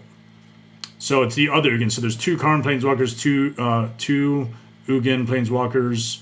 Color spells you cast 2 less to cast. And then your +1 and -3 are also great for card advantage and removal. Exile the top card of your library, and then basically having a 2/2 blocker. And then when that blocker goes away, leaves the battlefield, then you get to put that card that you exiled into your hand. You can -3 to destroy a color permanent, which is awesome. And now let's get into the creatures. So the creature package, I think we said there's about 25 creatures. You don't need a lot of creatures in the deck, but because what you end up doing, just first off, is you have 34 artifacts already in the deck that you can make into creatures because of what Karn's activated ability does. Because you have that many artifacts that can turn into creatures, you don't really need that many creatures in general. Mirror Retriever is great for your recursion. You pair this with like Scrap Trawler and like Clark Clan Ironworks, and you realize that that's the reason why Clark Clan Ironworks is banned in Modern. And so recursion, great, put it back to your hand, not into play, but you can do a lot of really great things with that. I just mentioned Scrap Trawler, same type of deal, except it's not just Mirror Retriever coming, go into the graveyard. You can all of your other artifacts that do go to the graveyard will be able to recur something and bring it back to your hand. I think the next set of creature spells I'm going to mention have to deal with some sort of draw effect. So a lot of people ask me how much draw, what's your draw package in your decks. I generally try to get about 10 pieces of draw. This is just one of them. Scarecrow. Scarecrow, pay 1, sacrifice, draw a card, and then you can pay 4 to return an artifact creature from your graveyard to play. So that's another really great recursion spell. So it's along the lines of your Mirror Retriever and your Scrap Trawler, but also gives you draw. Next is Canoptek Spider. And, you know, it's funny because when I was trying to find this card, I was spelling spider with an I. This one is spider with a Y. So this says, whenever another non-token artifact creature or vehicle enters the battlefield under your control, draw a card. So you end up losing, or basically playing out your entire hand usually very quickly. So what you need is you need to draw to basically replenish all of those cards that were played. So great card to have. Kozilek, not just because of Annihilator, but because of the draw that happens when you cast. You get to draw 4 cards. 12/12, Annihilator 4, you can't go wrong.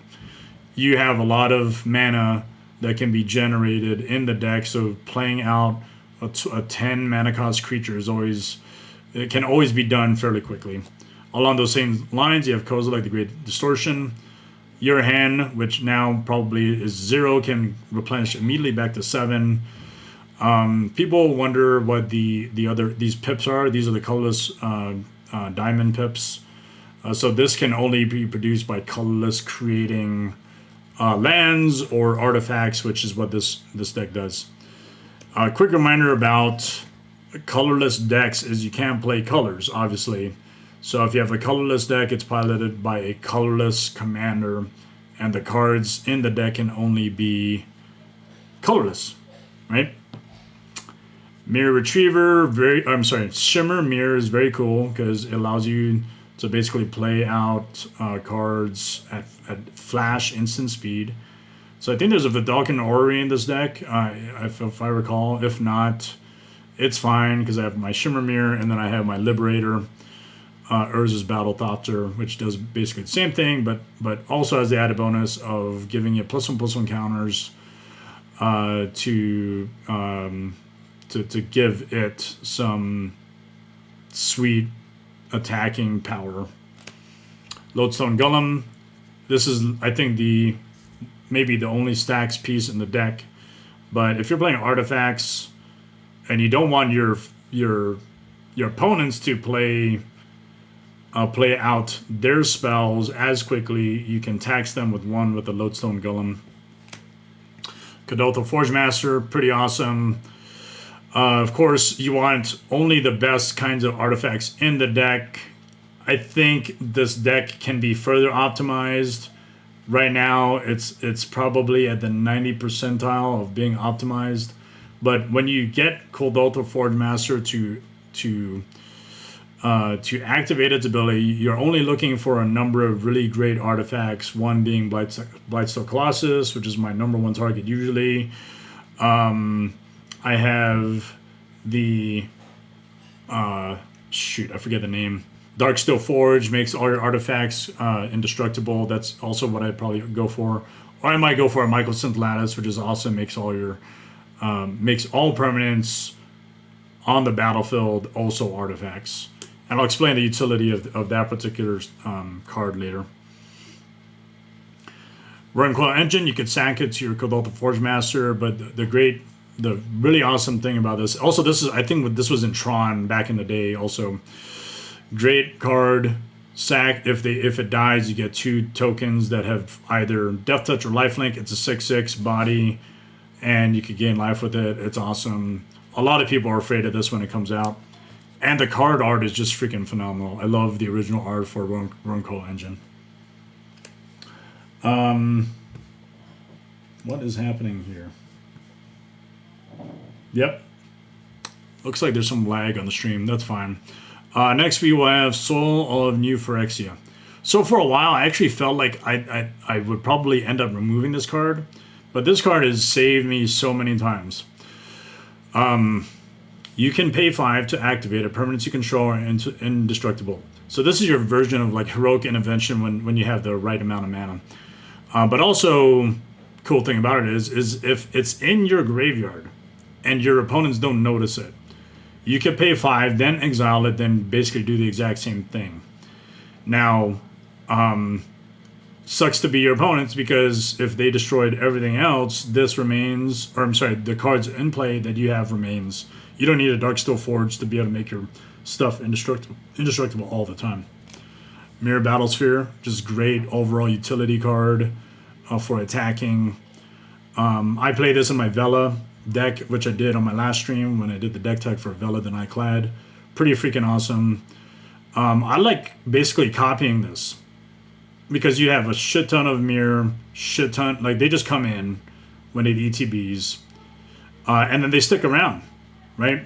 So they're just blockers. But you can attack, get in for a pretty awesome amount of damage. Cyberman Squadron. Oh my god, this is actually pretty freaking awesome. So when I first saw this card, and this card came out, I think it's a Doctor Who card. When this card first came out, I was like, where else would it belong other than Karn? Karn is an easy auto-include. This card is an easy auto-include in Karn. And yeah, when you Myriad, you get your triggered ability from the ETBs on cards that have that, and then you get to attack with like 3 Blightsteel Colossuses. Like that is freaking amazing. And conveniently, we just talked about Blightsteel Colossus. I mean, if you're playing bracket 4, you're gonna want to win, right? But there's still some politicking. There's still some friendships to be maintained. You don't want to like destroy the table, but if you can, it's understood. You're bracket 4, you're right below CEDH. You still want to have fun, and if it allows you to get to the next game, so be it, right? Great card. Infect, Trample, Infect, it's an 11/11.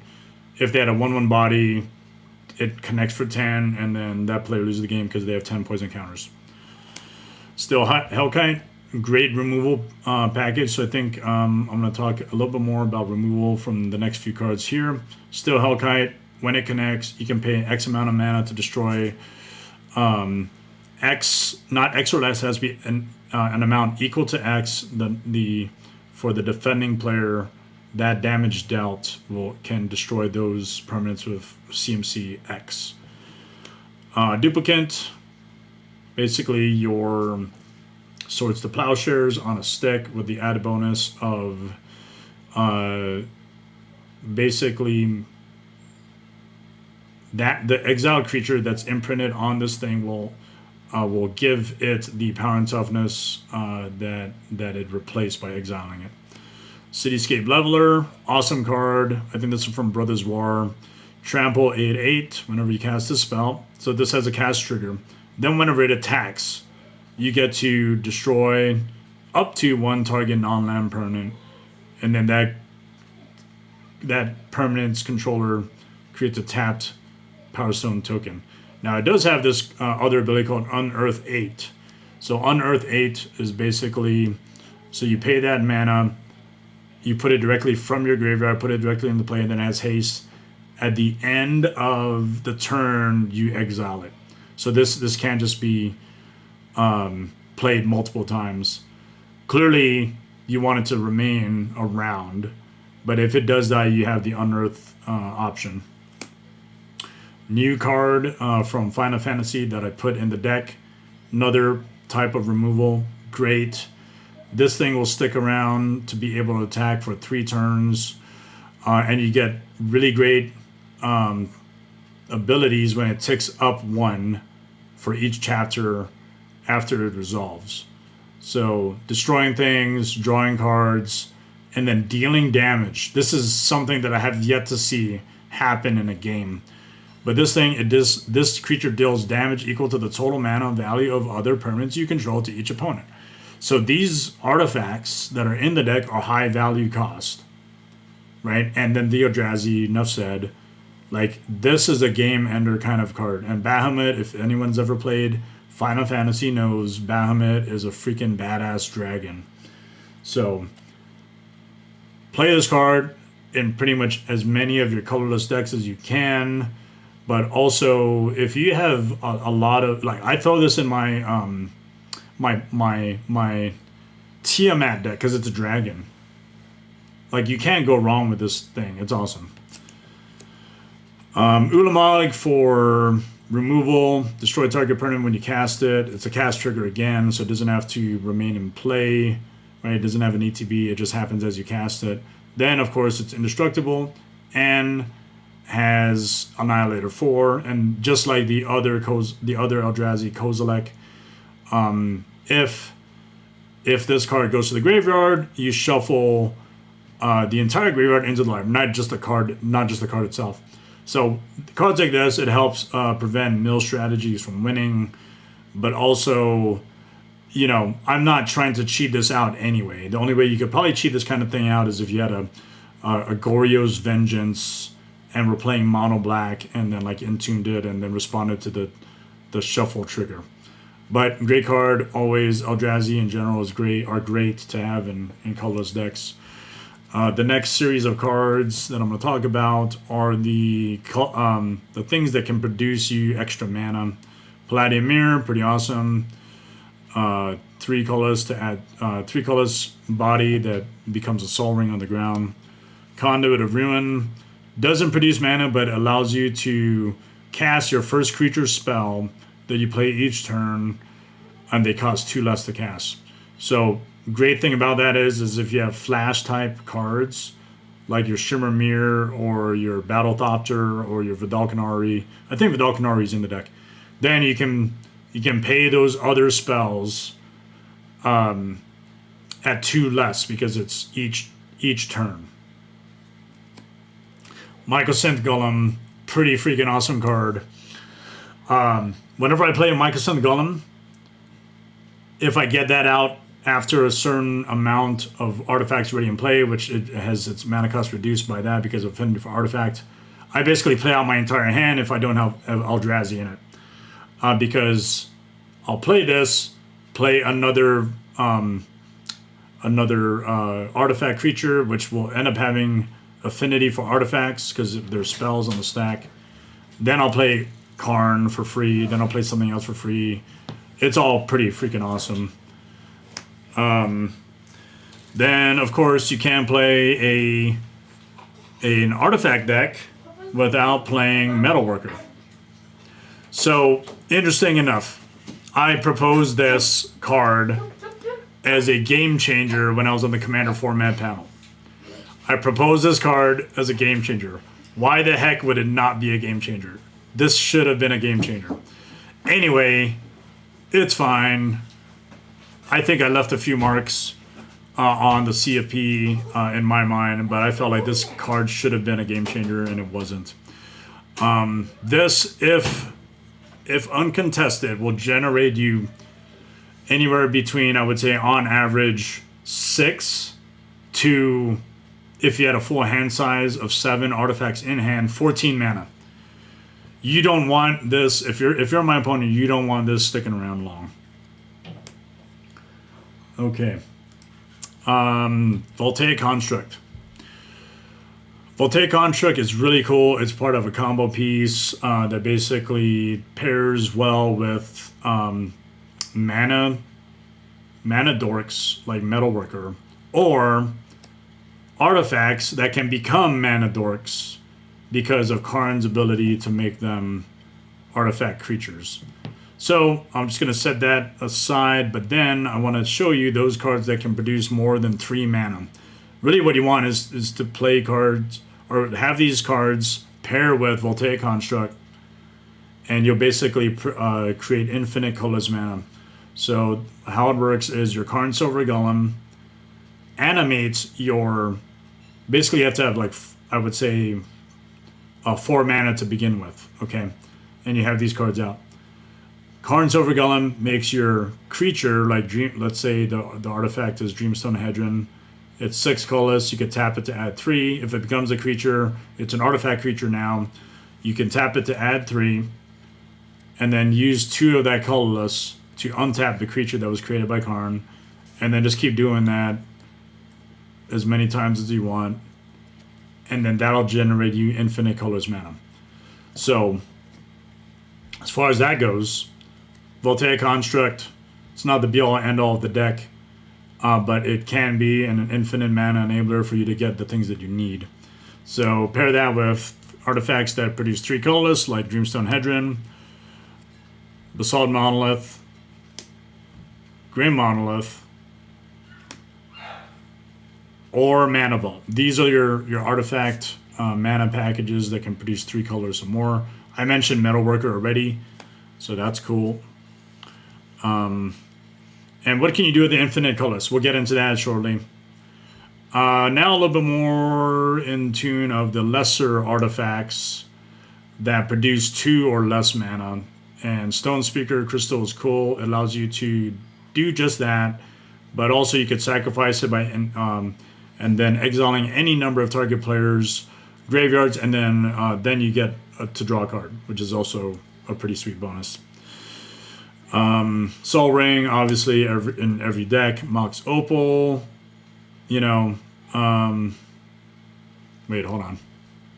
Add 1 mana of any color to your mana pool.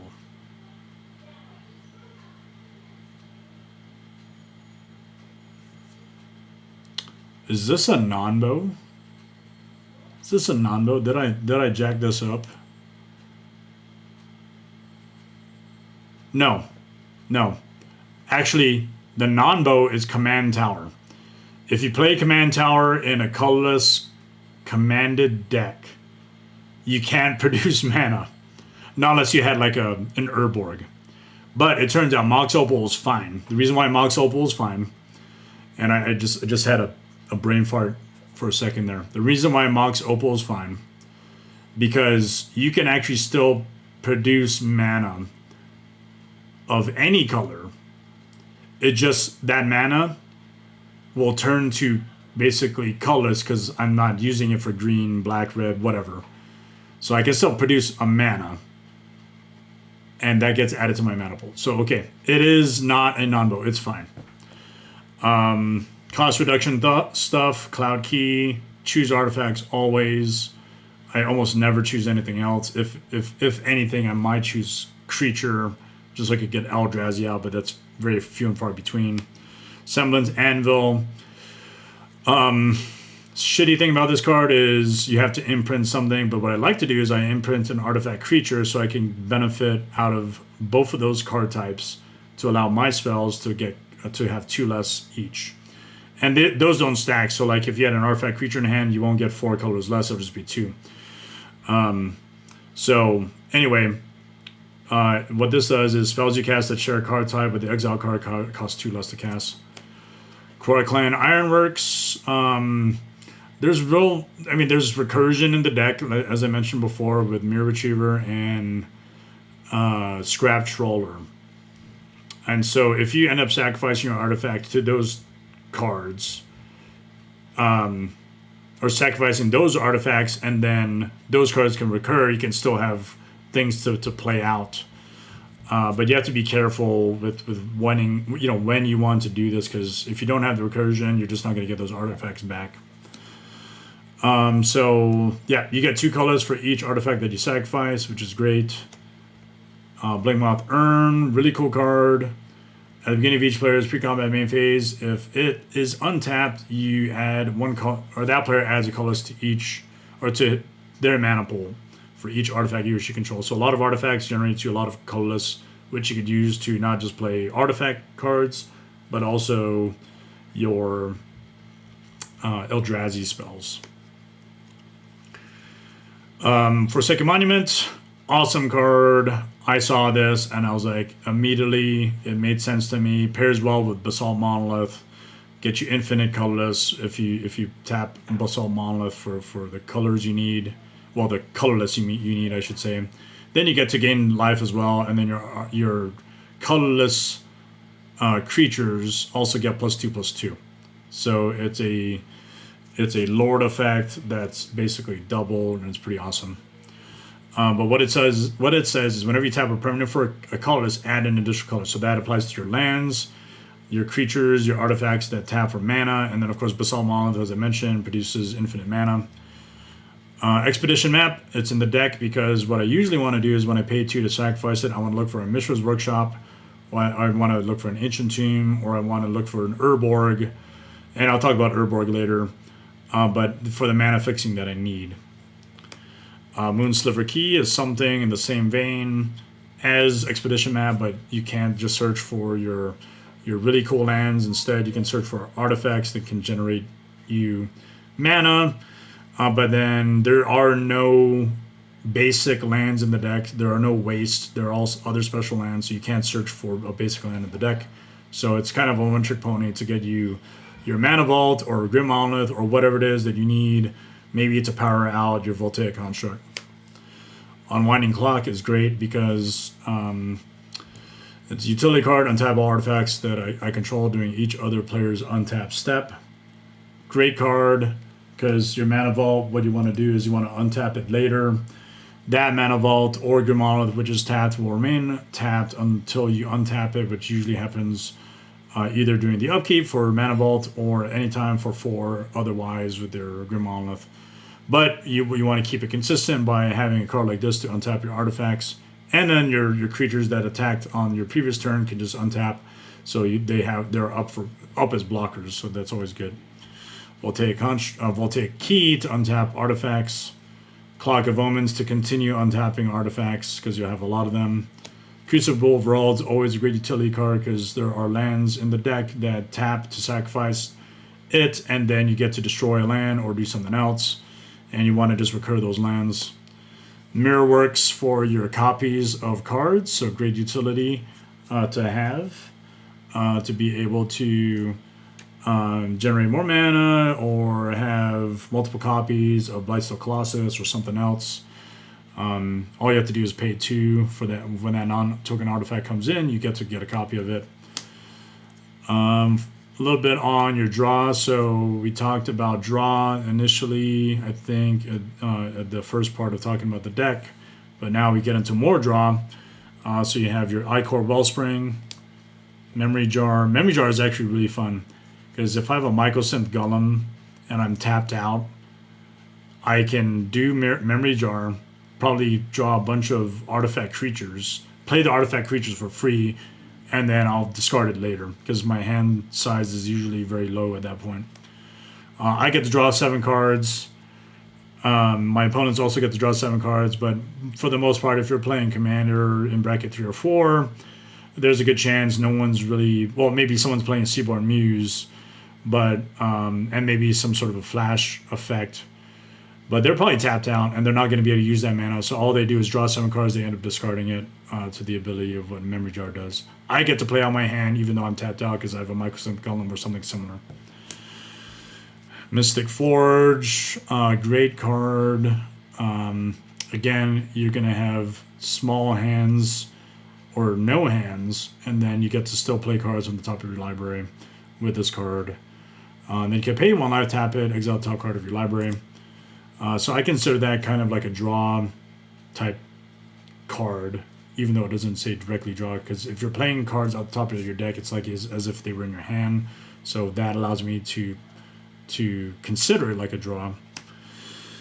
Mind's Eye is great. You have a lot of mana, especially if you have things that untap artifacts from what I previously mentioned was either Clock of Omens, Unwinding Clock, so you can generate mana. You always have 1 or 2 mana that you can use to spend, so that whenever an opponent draws a card, you can pay 1 so that you can also draw a card.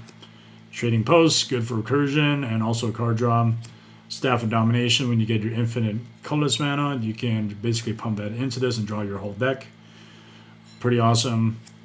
Microsynth Lattice. So let me talk about Microsynth Lattice for a second.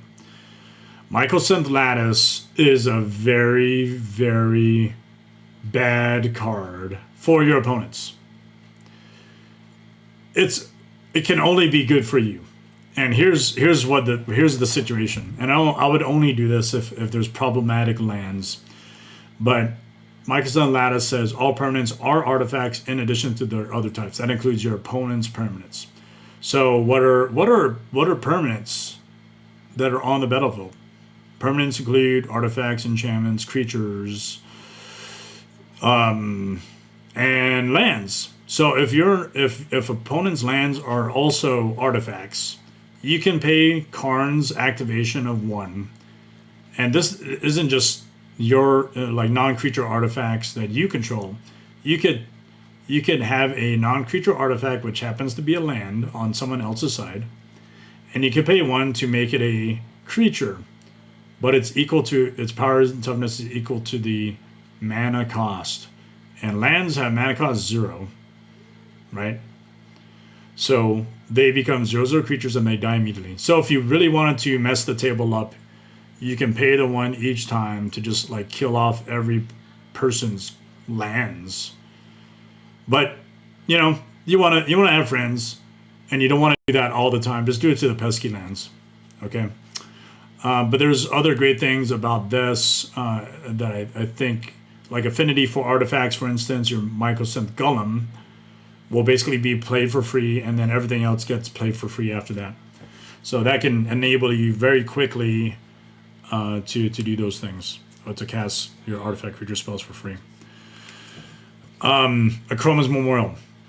So this deck doesn't have Concordant Crossroads because it's not green, but this deck has colorless, and so what colorless thing can you make or have in play that can do this ability? It's got to be Akroma's Memorial.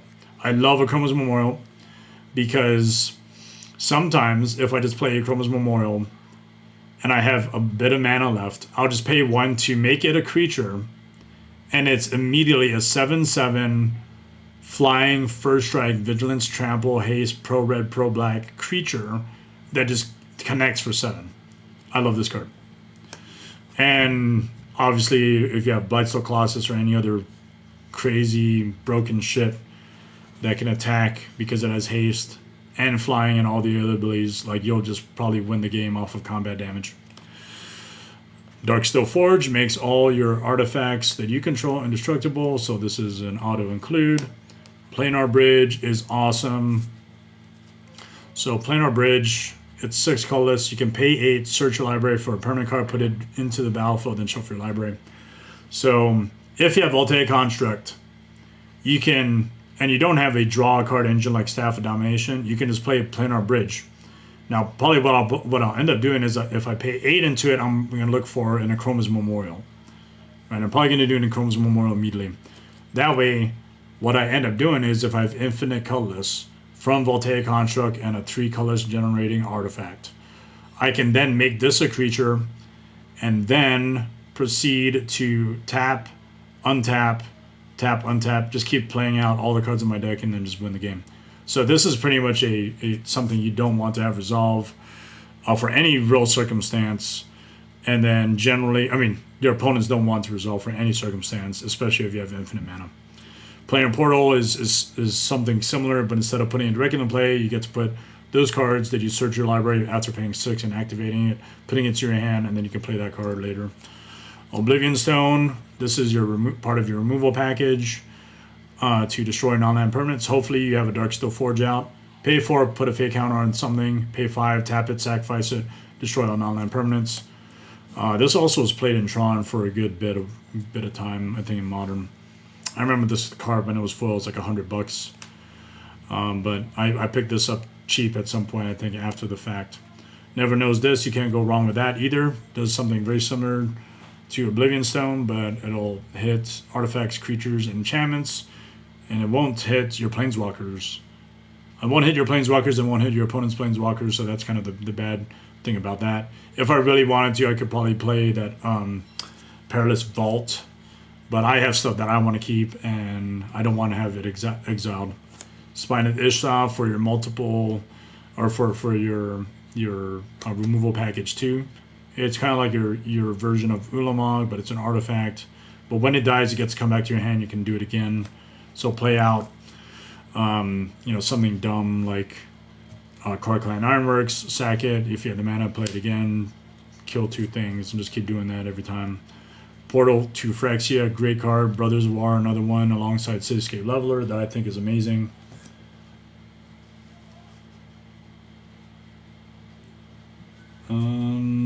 Yeah. Echoes of Eternity, the only enchantment in the deck, and basically copies out your creature spells that are cast that are colorless. They get to come in as 2 copies, or I'm sorry, 1 as an original card and then the copy, and then anything else is a triggered ability from your Eldrazi. So this is perfect for Eldrazi decks too. If a triggered ability of a colorless spell you control or another colorless permanent you control triggers, that ability triggers an additional time. So take full advantage of that. Calamity of the Titans, great card for creature removal. As an additional cost to cast this, reveal a colorless creature card from your hand. Exile each creature and planeswalker with mana value less than the revealed card's mana value. Great card. All is dust. You have colorless stuff. Your opponents usually don't have colorless stuff. So this will basically have all players sacrifice all colored permanents. The crappy thing about this card is you can't quite get the most out of it if you have a Mycosynth Lattice in play. So you just end up keeping this in your hand. No big deal. If someone removes your Mycosynth Lattice, then you can play this and then, just create Calamity.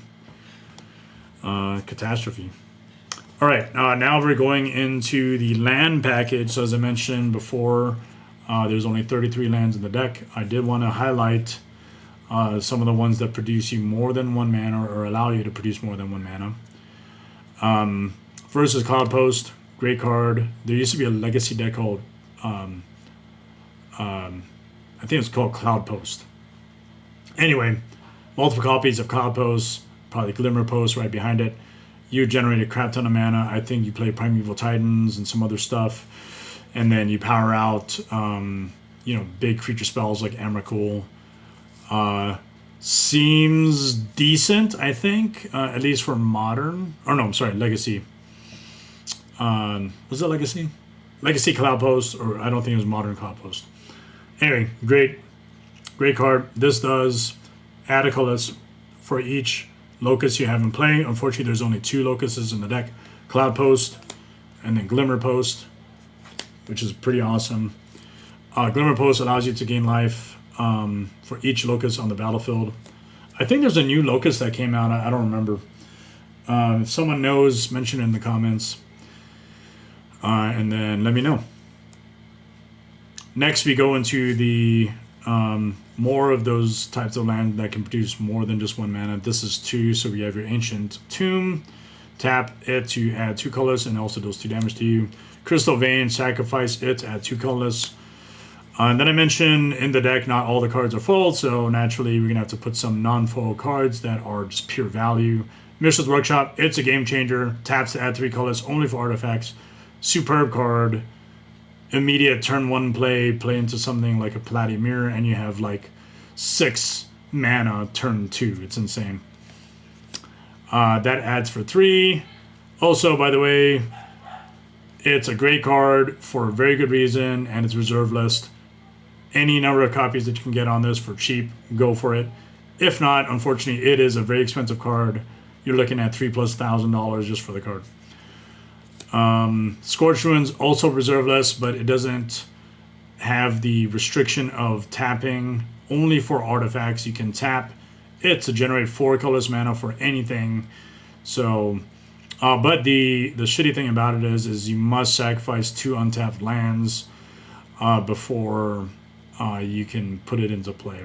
So it has an ETB. If you had something that can prevent ETBs from happening, unfortunately that doesn't really exist in colorless decks unless you're looking at a torpor ore, but I think that's only creatures. This won't. This will still force you to sacrifice your lands. But it generates you 4 mana, which is awesome. So you are up 1 mana even on turn 3, because instead of having 3 mana, you have 4 mana immediate to you. And then of course you can play an artifact deck without playing the Urza's cards.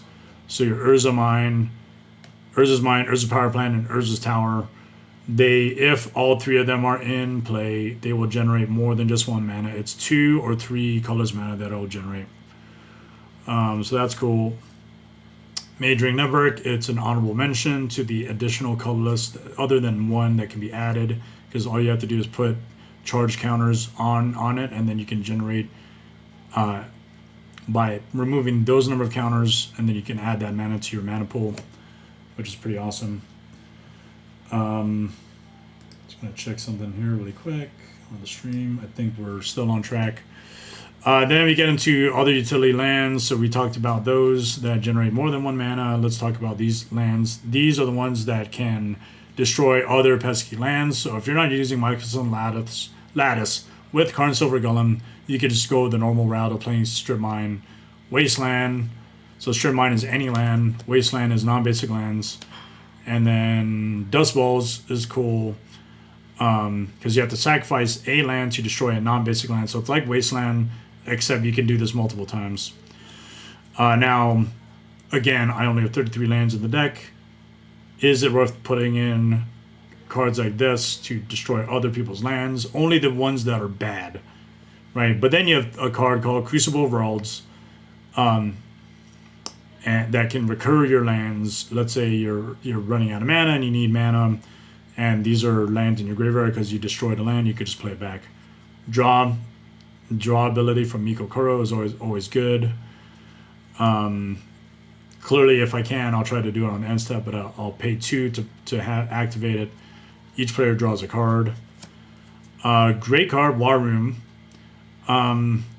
Pay 3, pay life equal to the number of colors in your commander's color identity. Conveniently, there are no colors, so you pay 3 and then pay 0 life. Pay 0 life to draw a card. Throw in the High City for Monarch, draw cards again. I forgot to put this in the Destroy Target Land package. But this one allows you to. So I get to create a treasure token on top of that.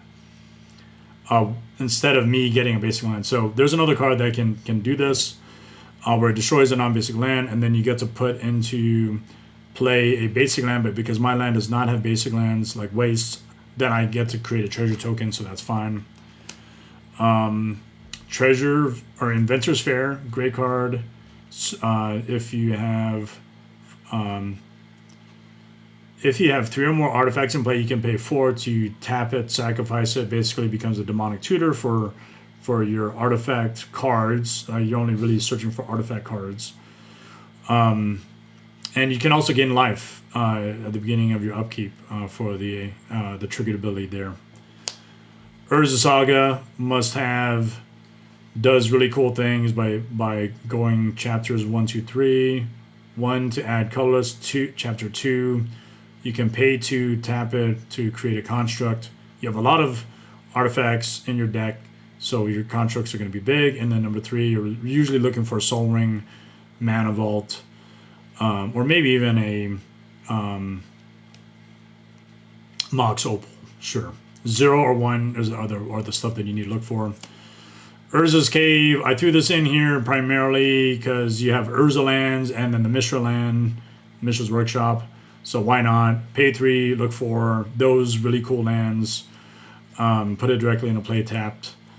And yeah. Sanctum of Uvgin. Really cool card that allows you to search. So I guess the last few cards were all about searching for something. Maze of Ith, great card. Let's say you don't have a lot of creatures out, or you don't have Karn out to make creatures as blockers. Just tap to untap and attack a creature and prevent them from dealing combat damage.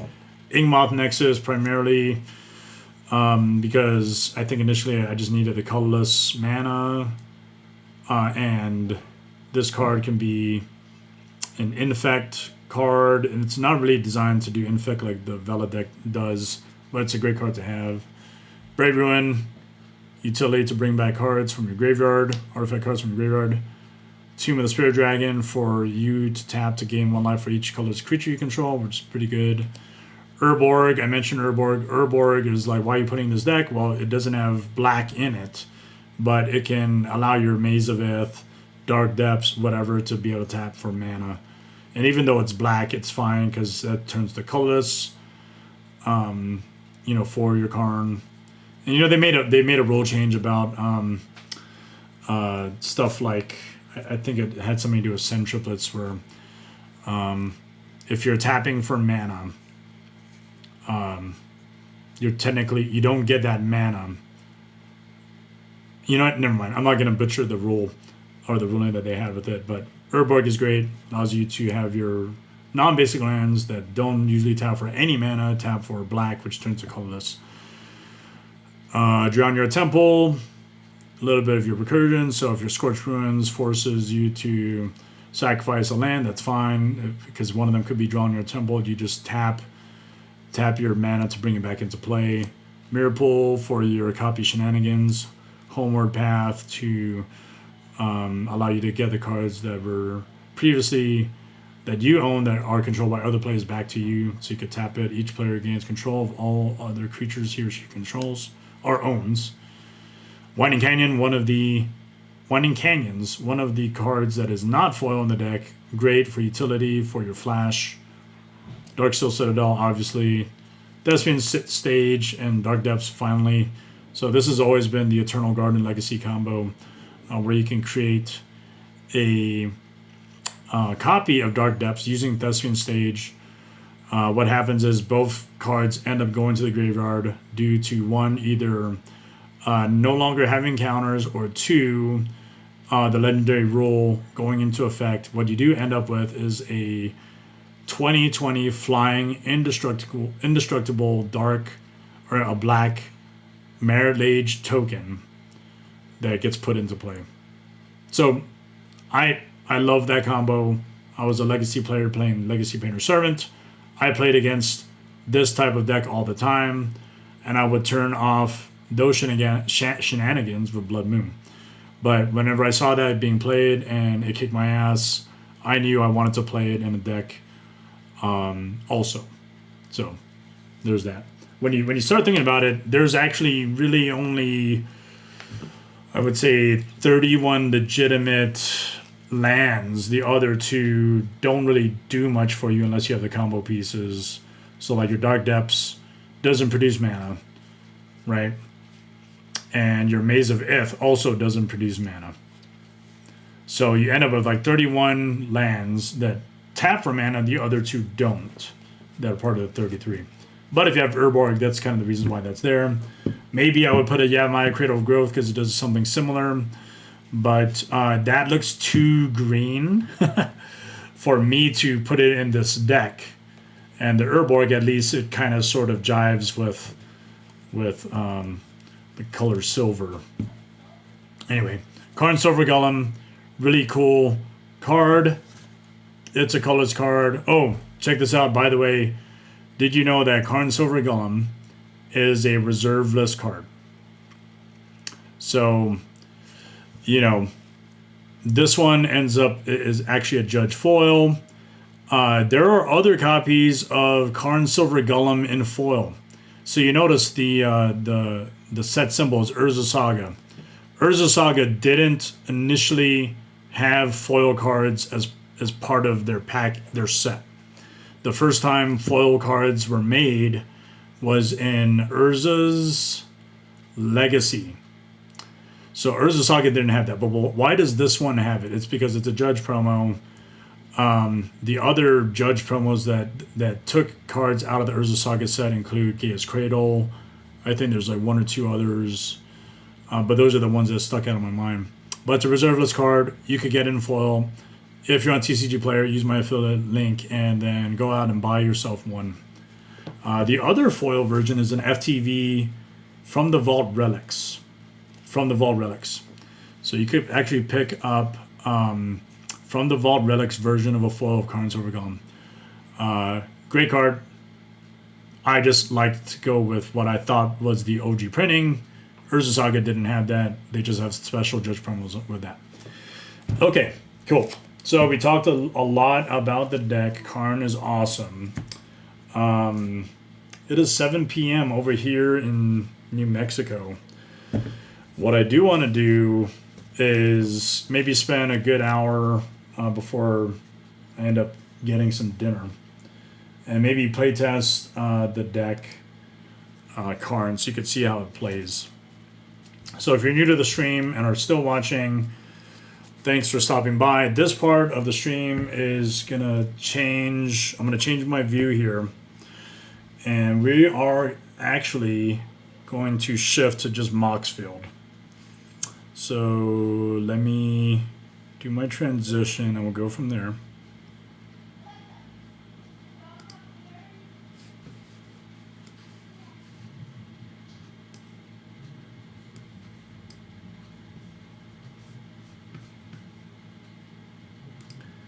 And this is where we're at. That's very cool.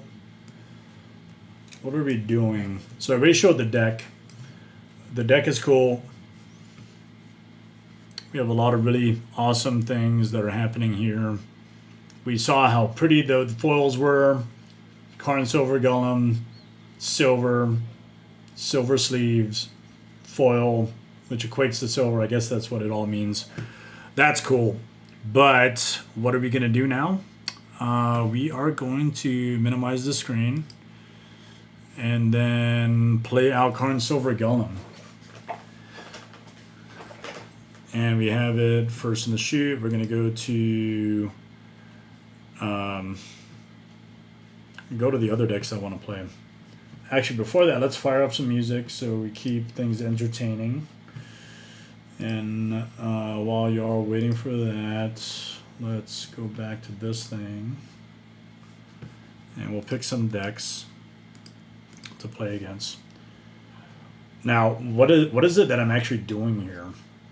Well, I am playtesting decks that I've created against each other, and what I have is a monitor that I can show 4 different decks played against each other. So you might think it's kind of funky, but it's one of my ways of playing decks, testing them out, so that, you know, I could see how they play. I mean, that's what the point of playtesting is.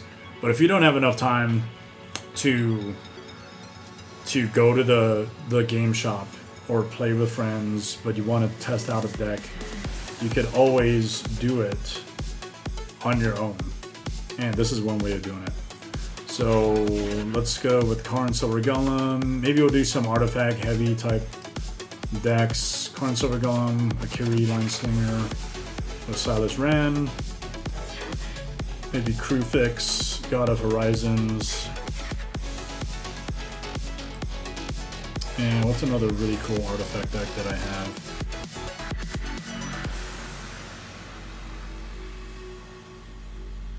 I don't know. If you're checking out my commander decks, make a suggestion and we'll go from there.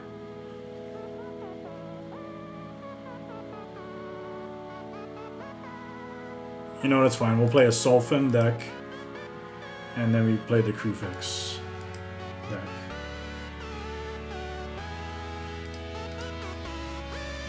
Maybe we'll just do one game and then call it. But yeah, we're playtesting this way. And you might wonder, like, okay, well, you're seeing your own hand. It's kind of lame.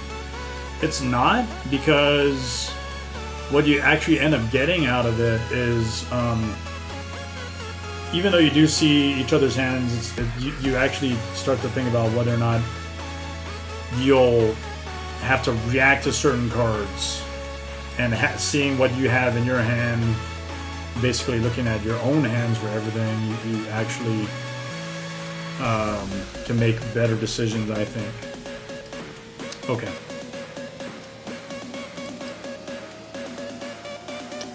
This does not look bad for Karn because I have a Moon Silver Key and I have 2 lands. I can eventually sacrifice Moon Silver Key to get a Mishra's Workshop, so that's keepable. The Akiri deck, I can fetch out a land, but then I would want to play the Mirror Aqueduct. Unfortunately, that's not going to get the mana I need to play Akiri, which is the one I would like to play first, so I'm going to restart that, get a different hand, mulligan that one. I only have 1 land here, so I'm going to mulligan that again. No lands, so I'm going to mulligan that again, so I'm going to go to 5. Oh my god, only 1 land, so I'm going to have to go to 4. Okay, so I have a lot more lands this time, but I have to go to 4. So I think I'm going to move this down.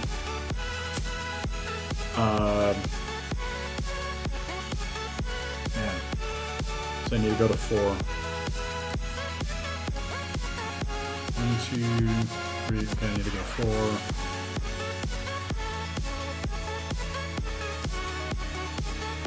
Yeah, that's gonna be it. That's fine. Krufix. What do we want with Krufix?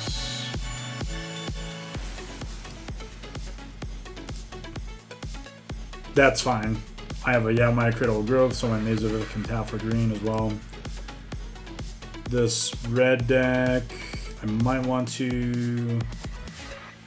Oh, I think I'll mulligan there. Try to get more red. This is good because I have Jessica's Will and a Thran Dynamo, so I don't have to mulligan down to 6. Yep, this is good. Okay, we'll go ahead and play.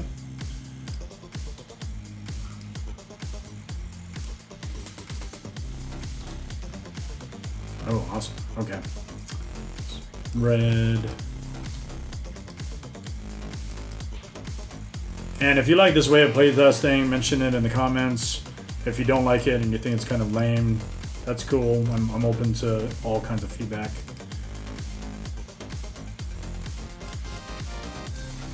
The cool thing about Fabled Passage is you don't actually have to pay a life to fetch.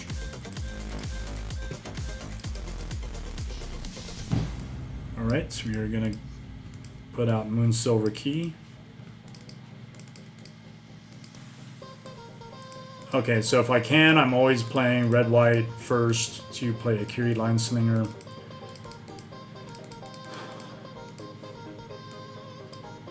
Man, there's some really cool decks out there. And I don't know if I'm a great deck builder, but I have to believe that having the amount of knowledge that since I've been playing, it's allowed me to start thinking about different ways to capitalize on commander abilities, and also just, you know, not so very often do you see a card like Force Field. Like, who plays Force Field? Who legitimately plays Force Field? I don't know. I do. I played in 2 decks. I think it's awesome. Even though we had a Mana Vault, you know, maybe Mana Vault first turn is risky, but if I had a blue land, I would definitely have played that out and played out Krufix.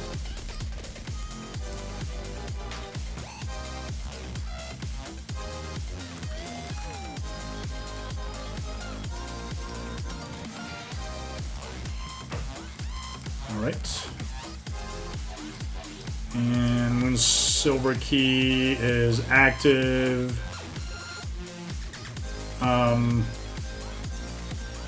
Oh, damn it. I forgot. I can't search for Mishra's Workshop. But what I could do is I could look for an artifact card with mana ability. So I'm going to sacrifice that, and I think I'm just going to go for a Soul Ring. Because I don't want to waste the Mana Vault. I put that into my hand. So we'll play the Soul Ring, and then we'll play a Mirror Retriever. Which is fine.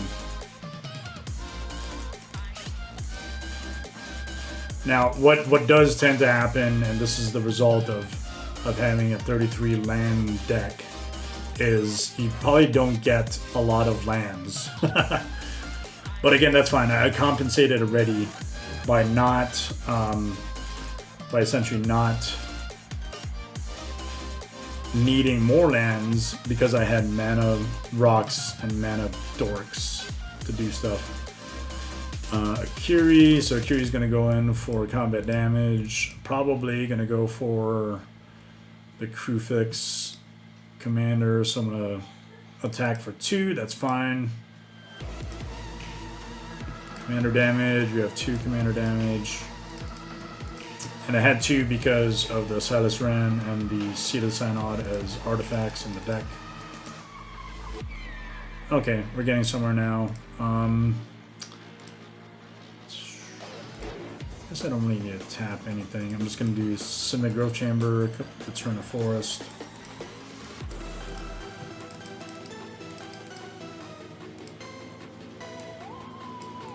Oh, the cool feature, I want to mention the cool features about Moxfield. So Moxfield, whatever deck it is you're playing, you know, you realize there's ways of displaying your deck the way you want to. So you could change the art on it by doing alternate art that's already printed by Magic or something else. Whatever. Looks like we're gonna have to power out Jessica's Will for 7 mana. And show mana tracker. There it is. So you have 7 mana. Because I'm going to choose... I'm going to choose the Crewfix player who has 7 mana. So 7 red. 1, 2, 3, 4, 5, 6. I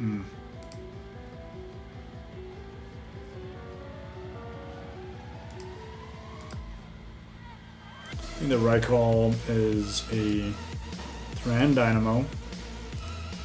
I have 3 red left.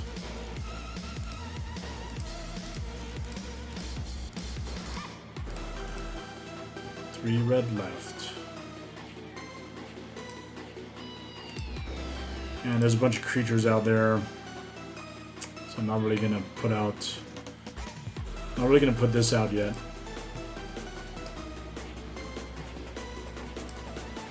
Or should I? Look.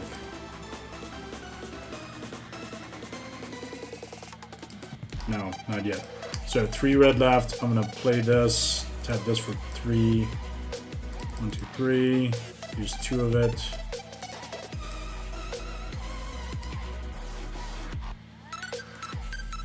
Oh yeah, 3 red left. Sorry. 2 of it, and then 2 like this. So I have a colorless and a red left.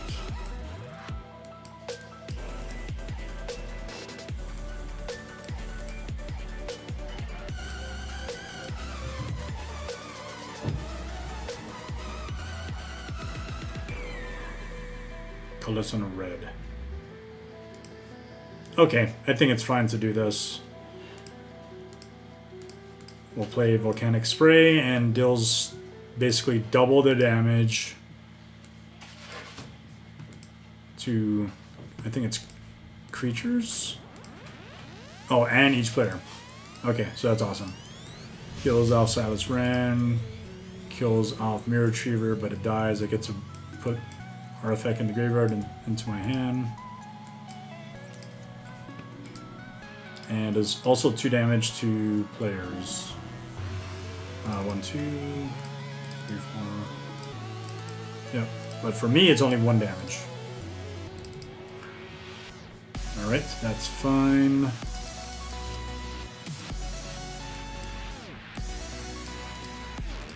2, 3, play Vladimir. And Silver Key again. Probably just search out a Mana Vault.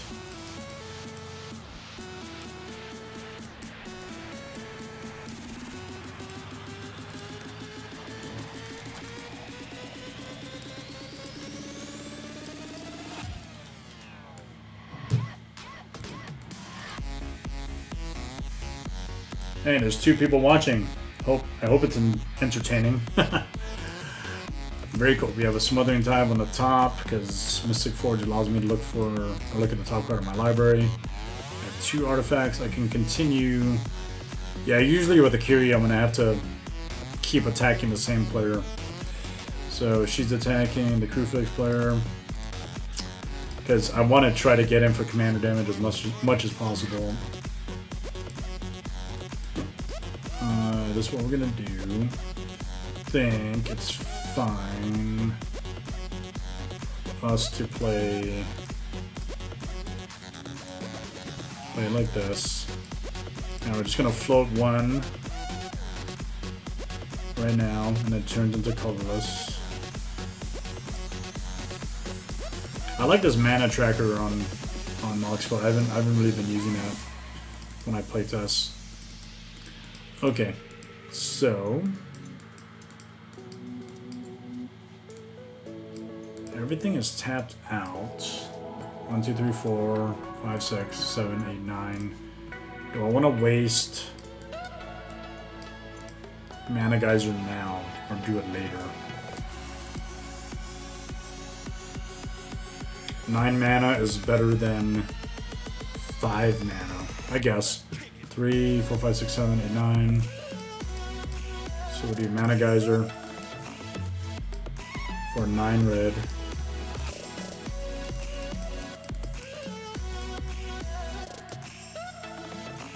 9, 10, 11. It's 4.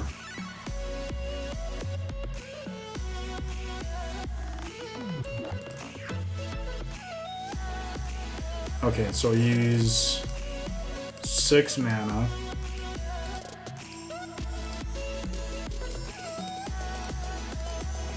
For Chandra.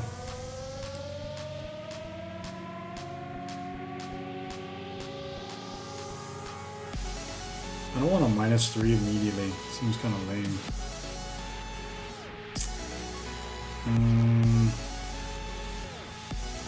Or should I? No, I'll just +2 to give everyone an emblem.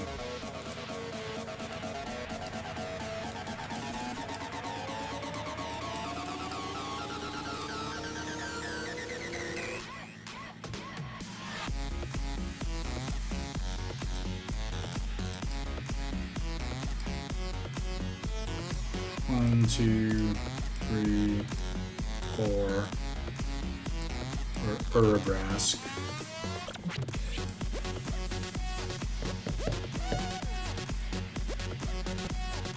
Yeah, that's fine. Okay.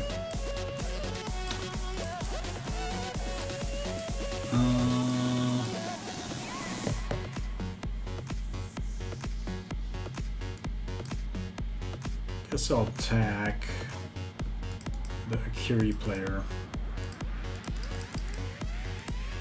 Yep, that's fine.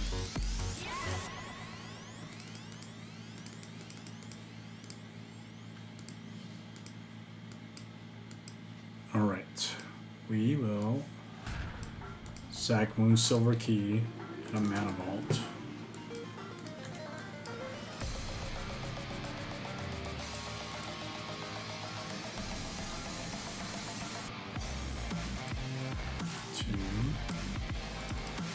Michael Synth Golem in hand. So I have a colorless left. 2, 3, 6, 7, 8, 9, 10, 11. Oh, very nice.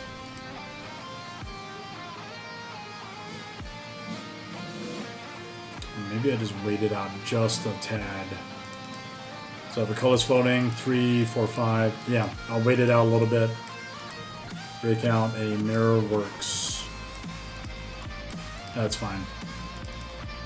Okay, so we're gonna basically get 2 microcent golems. So the affinity for artifacts is gonna stack. Next turn, I'll play out basically every one of the cards in my hand except for the Eldrazi and then the Karn. Okay.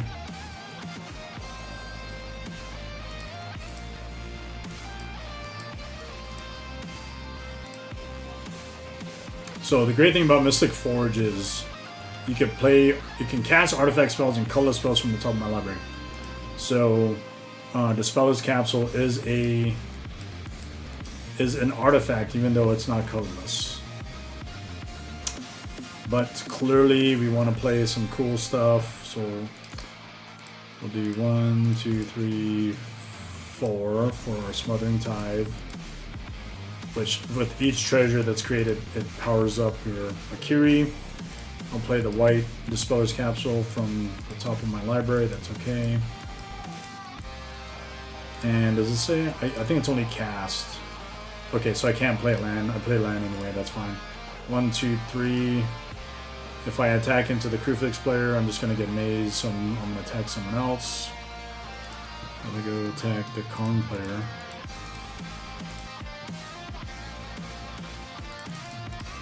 That's fine. Okay. We're going to float a mana because my Critical Growth did that. And we're going to make sure that doesn't untap. Okay, cool. So there's some cool things that could happen. 1, 2, 3, 4, 5. But I'm probably just going to wait until I have more mana later.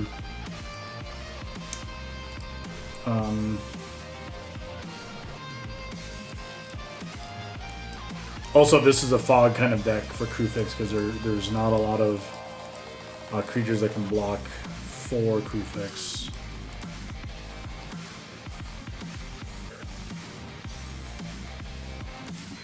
Yep, I'll just wait it out. Oh yeah, everyone's should have been taking 2 damage due to the emblem from Chandra. That's totally fine. Okay, next play. Ooh.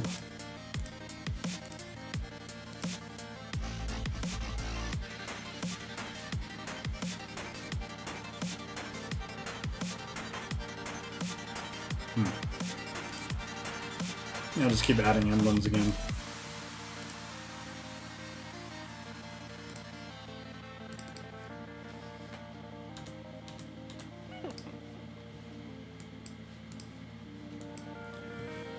Okay, 3, 4, 5. Gauntlet of Power. 2, 4.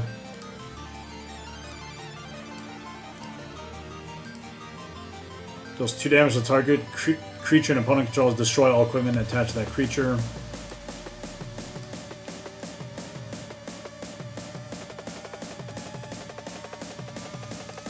One, 2. I think when you deal 2 damage to Akiri, it does 4 damage total.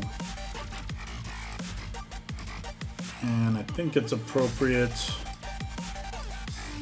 to keep attacking the Crucifix player.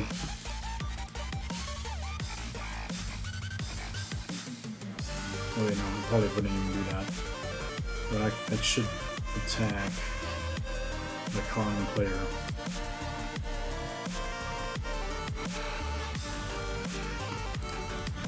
And I think I'll attack the Akiri player with Robobrask. 1, 2, 3, 4.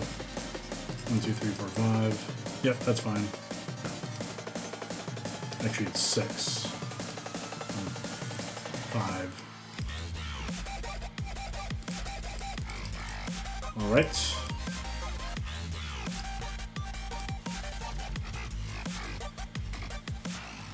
Where did I attack last time? Oh, that's what happened. Okay.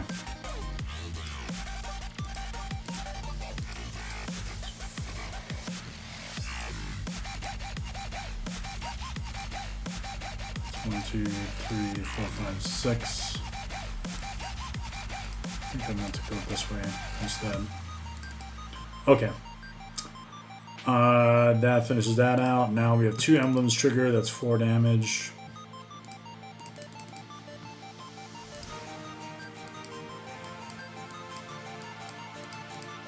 Three, 4, 5, 6, 7, 8, 9, 10. 3, 4, 5, 6, 7, 8, 9, 10, 11, 12, 13, 14.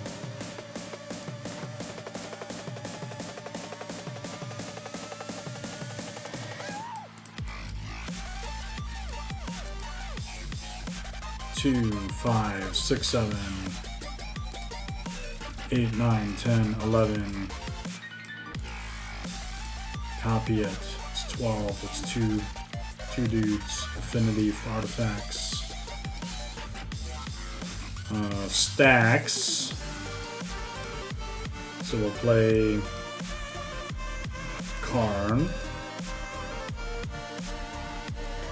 And I suppose the right move to play him. 3, 4, 5, 6, 7, 8, 9, 10, 11, 12, 13. Yep, 11. And copy to 2, yeah, that's 13. So the cast trigger, it's going to have to be Chandra.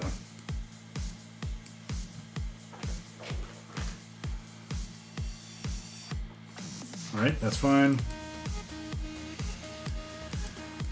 And maybe we just pay 1 to make Mirror Works a creature.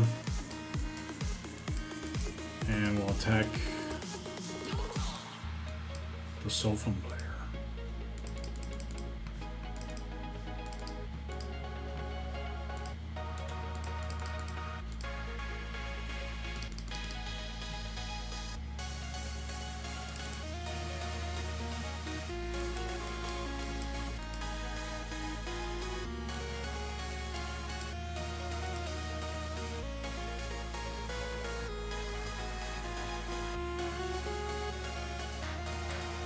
One, 2, 3,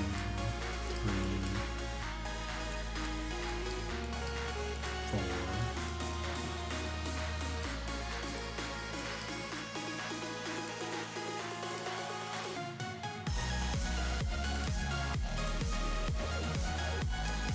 Set that way. Play this out.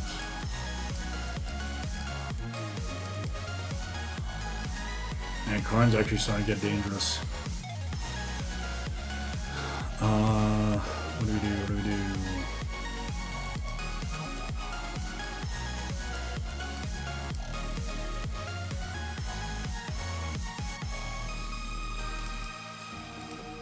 Yeah, that's all I think you can do. I'm gonna float some mana. 1, 2, 3, 4, 5.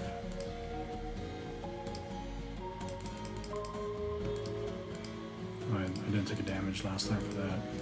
Okay. 1, 2, 3, 4. You have 7 colorless mana.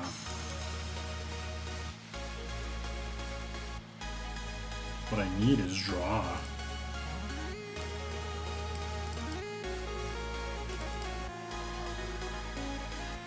Okay, use all 7 mana.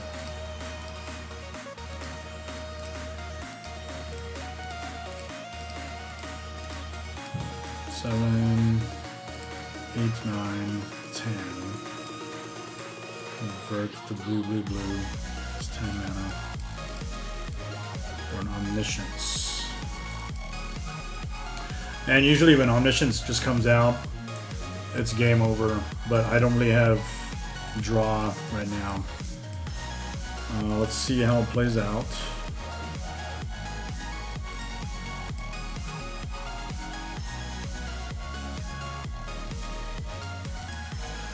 Elemental Resonance is also a really cool card. Because usually what I do is I just enchant my crew fix. That way I just get like just 5 mana immediately, but I can enchant it on Omniscience this time. And then I get 10 mana. But I don't really need that anyway. Let us do a thing. Oh, you might be able to get somewhere. Might be able to get somewhere. Okay. So, let us discard this card to untap Mana Vault. And then tap it for 9 mana. And we're going to pay 4 to scry 1.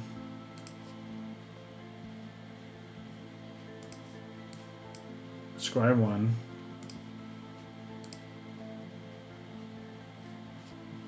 I have 5 mana left. 1, 2, 3, 4, 5. Do it again. Down to 1.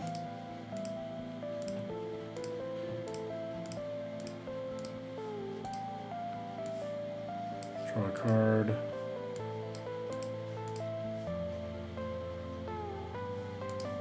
Played this.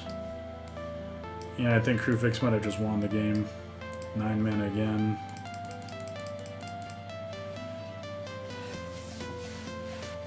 Nine mana. Use just 8. Just do it automatically.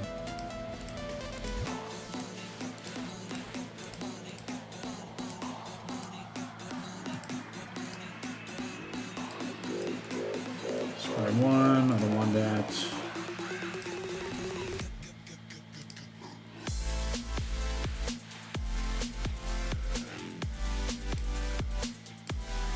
Card, scry 1 again.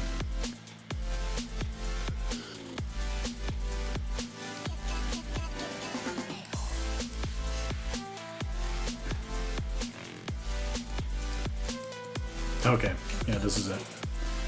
Play that, play this, bounce Mana Vault, play this, bounce that, infinite colorless, infinite draw, and win the game.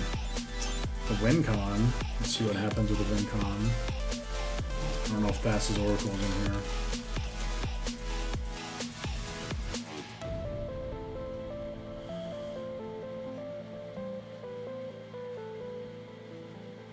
Oh, we have a Lab Maniac.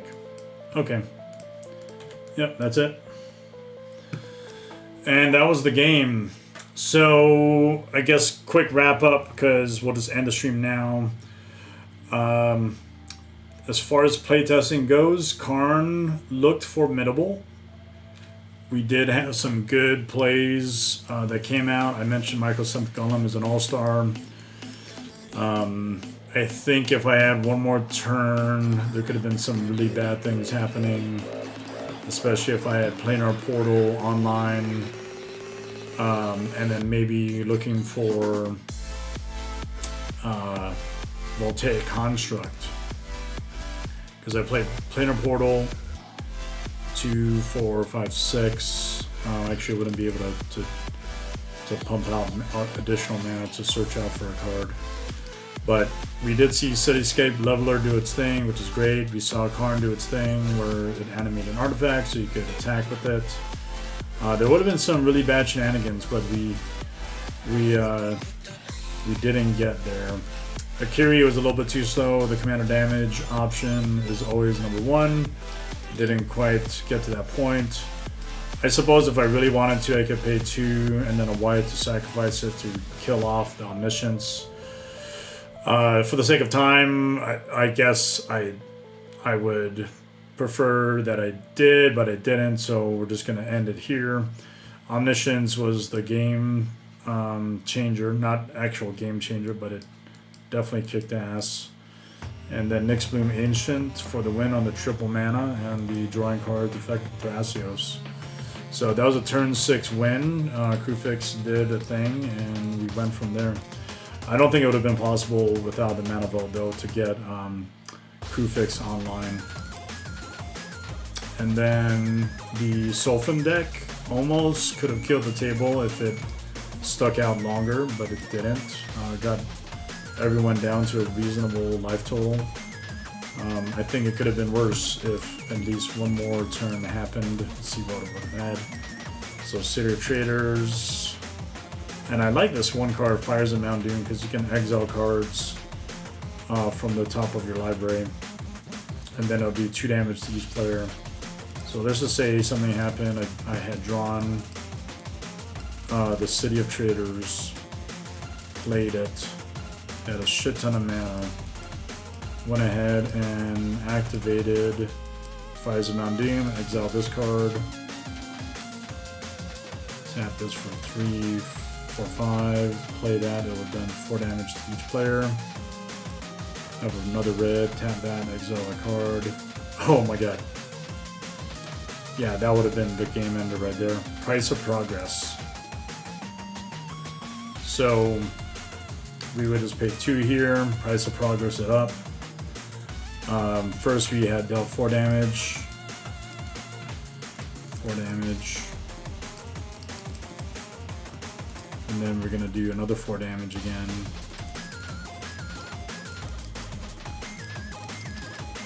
And then because we played into that, it dealt 2 damage, and I get a red. So I have a red floating. This will deal double the damage, so 2, 4, 6. So that's 12. This will do 2, 4, 6, 8, 10, 12. That would have been 24 damage. This would have been 2, 4, 6, 8, 10. So that's 20. Yeah, that would have been game over. And then it'll only deal me 2 damage. And I'd still have a red. I suppose at this point, I just tap this for 2.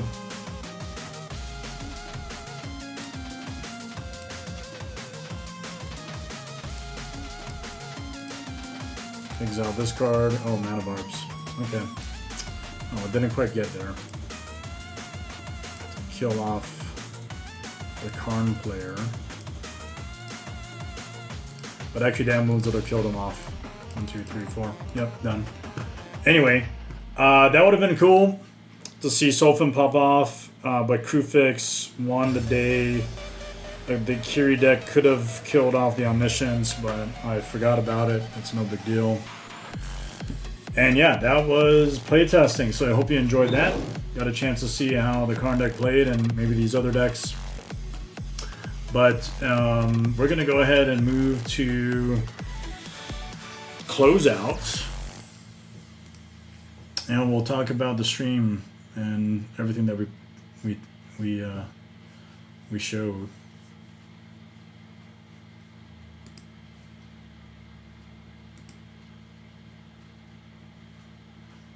All right, we're about to go offline. It is 7:30, or a little past 7:30 in New Mexico, which I think it's time for dinner. I think we got pot roast over there in the kitchen waiting to be eaten. But with that, we did some cool things on the stream.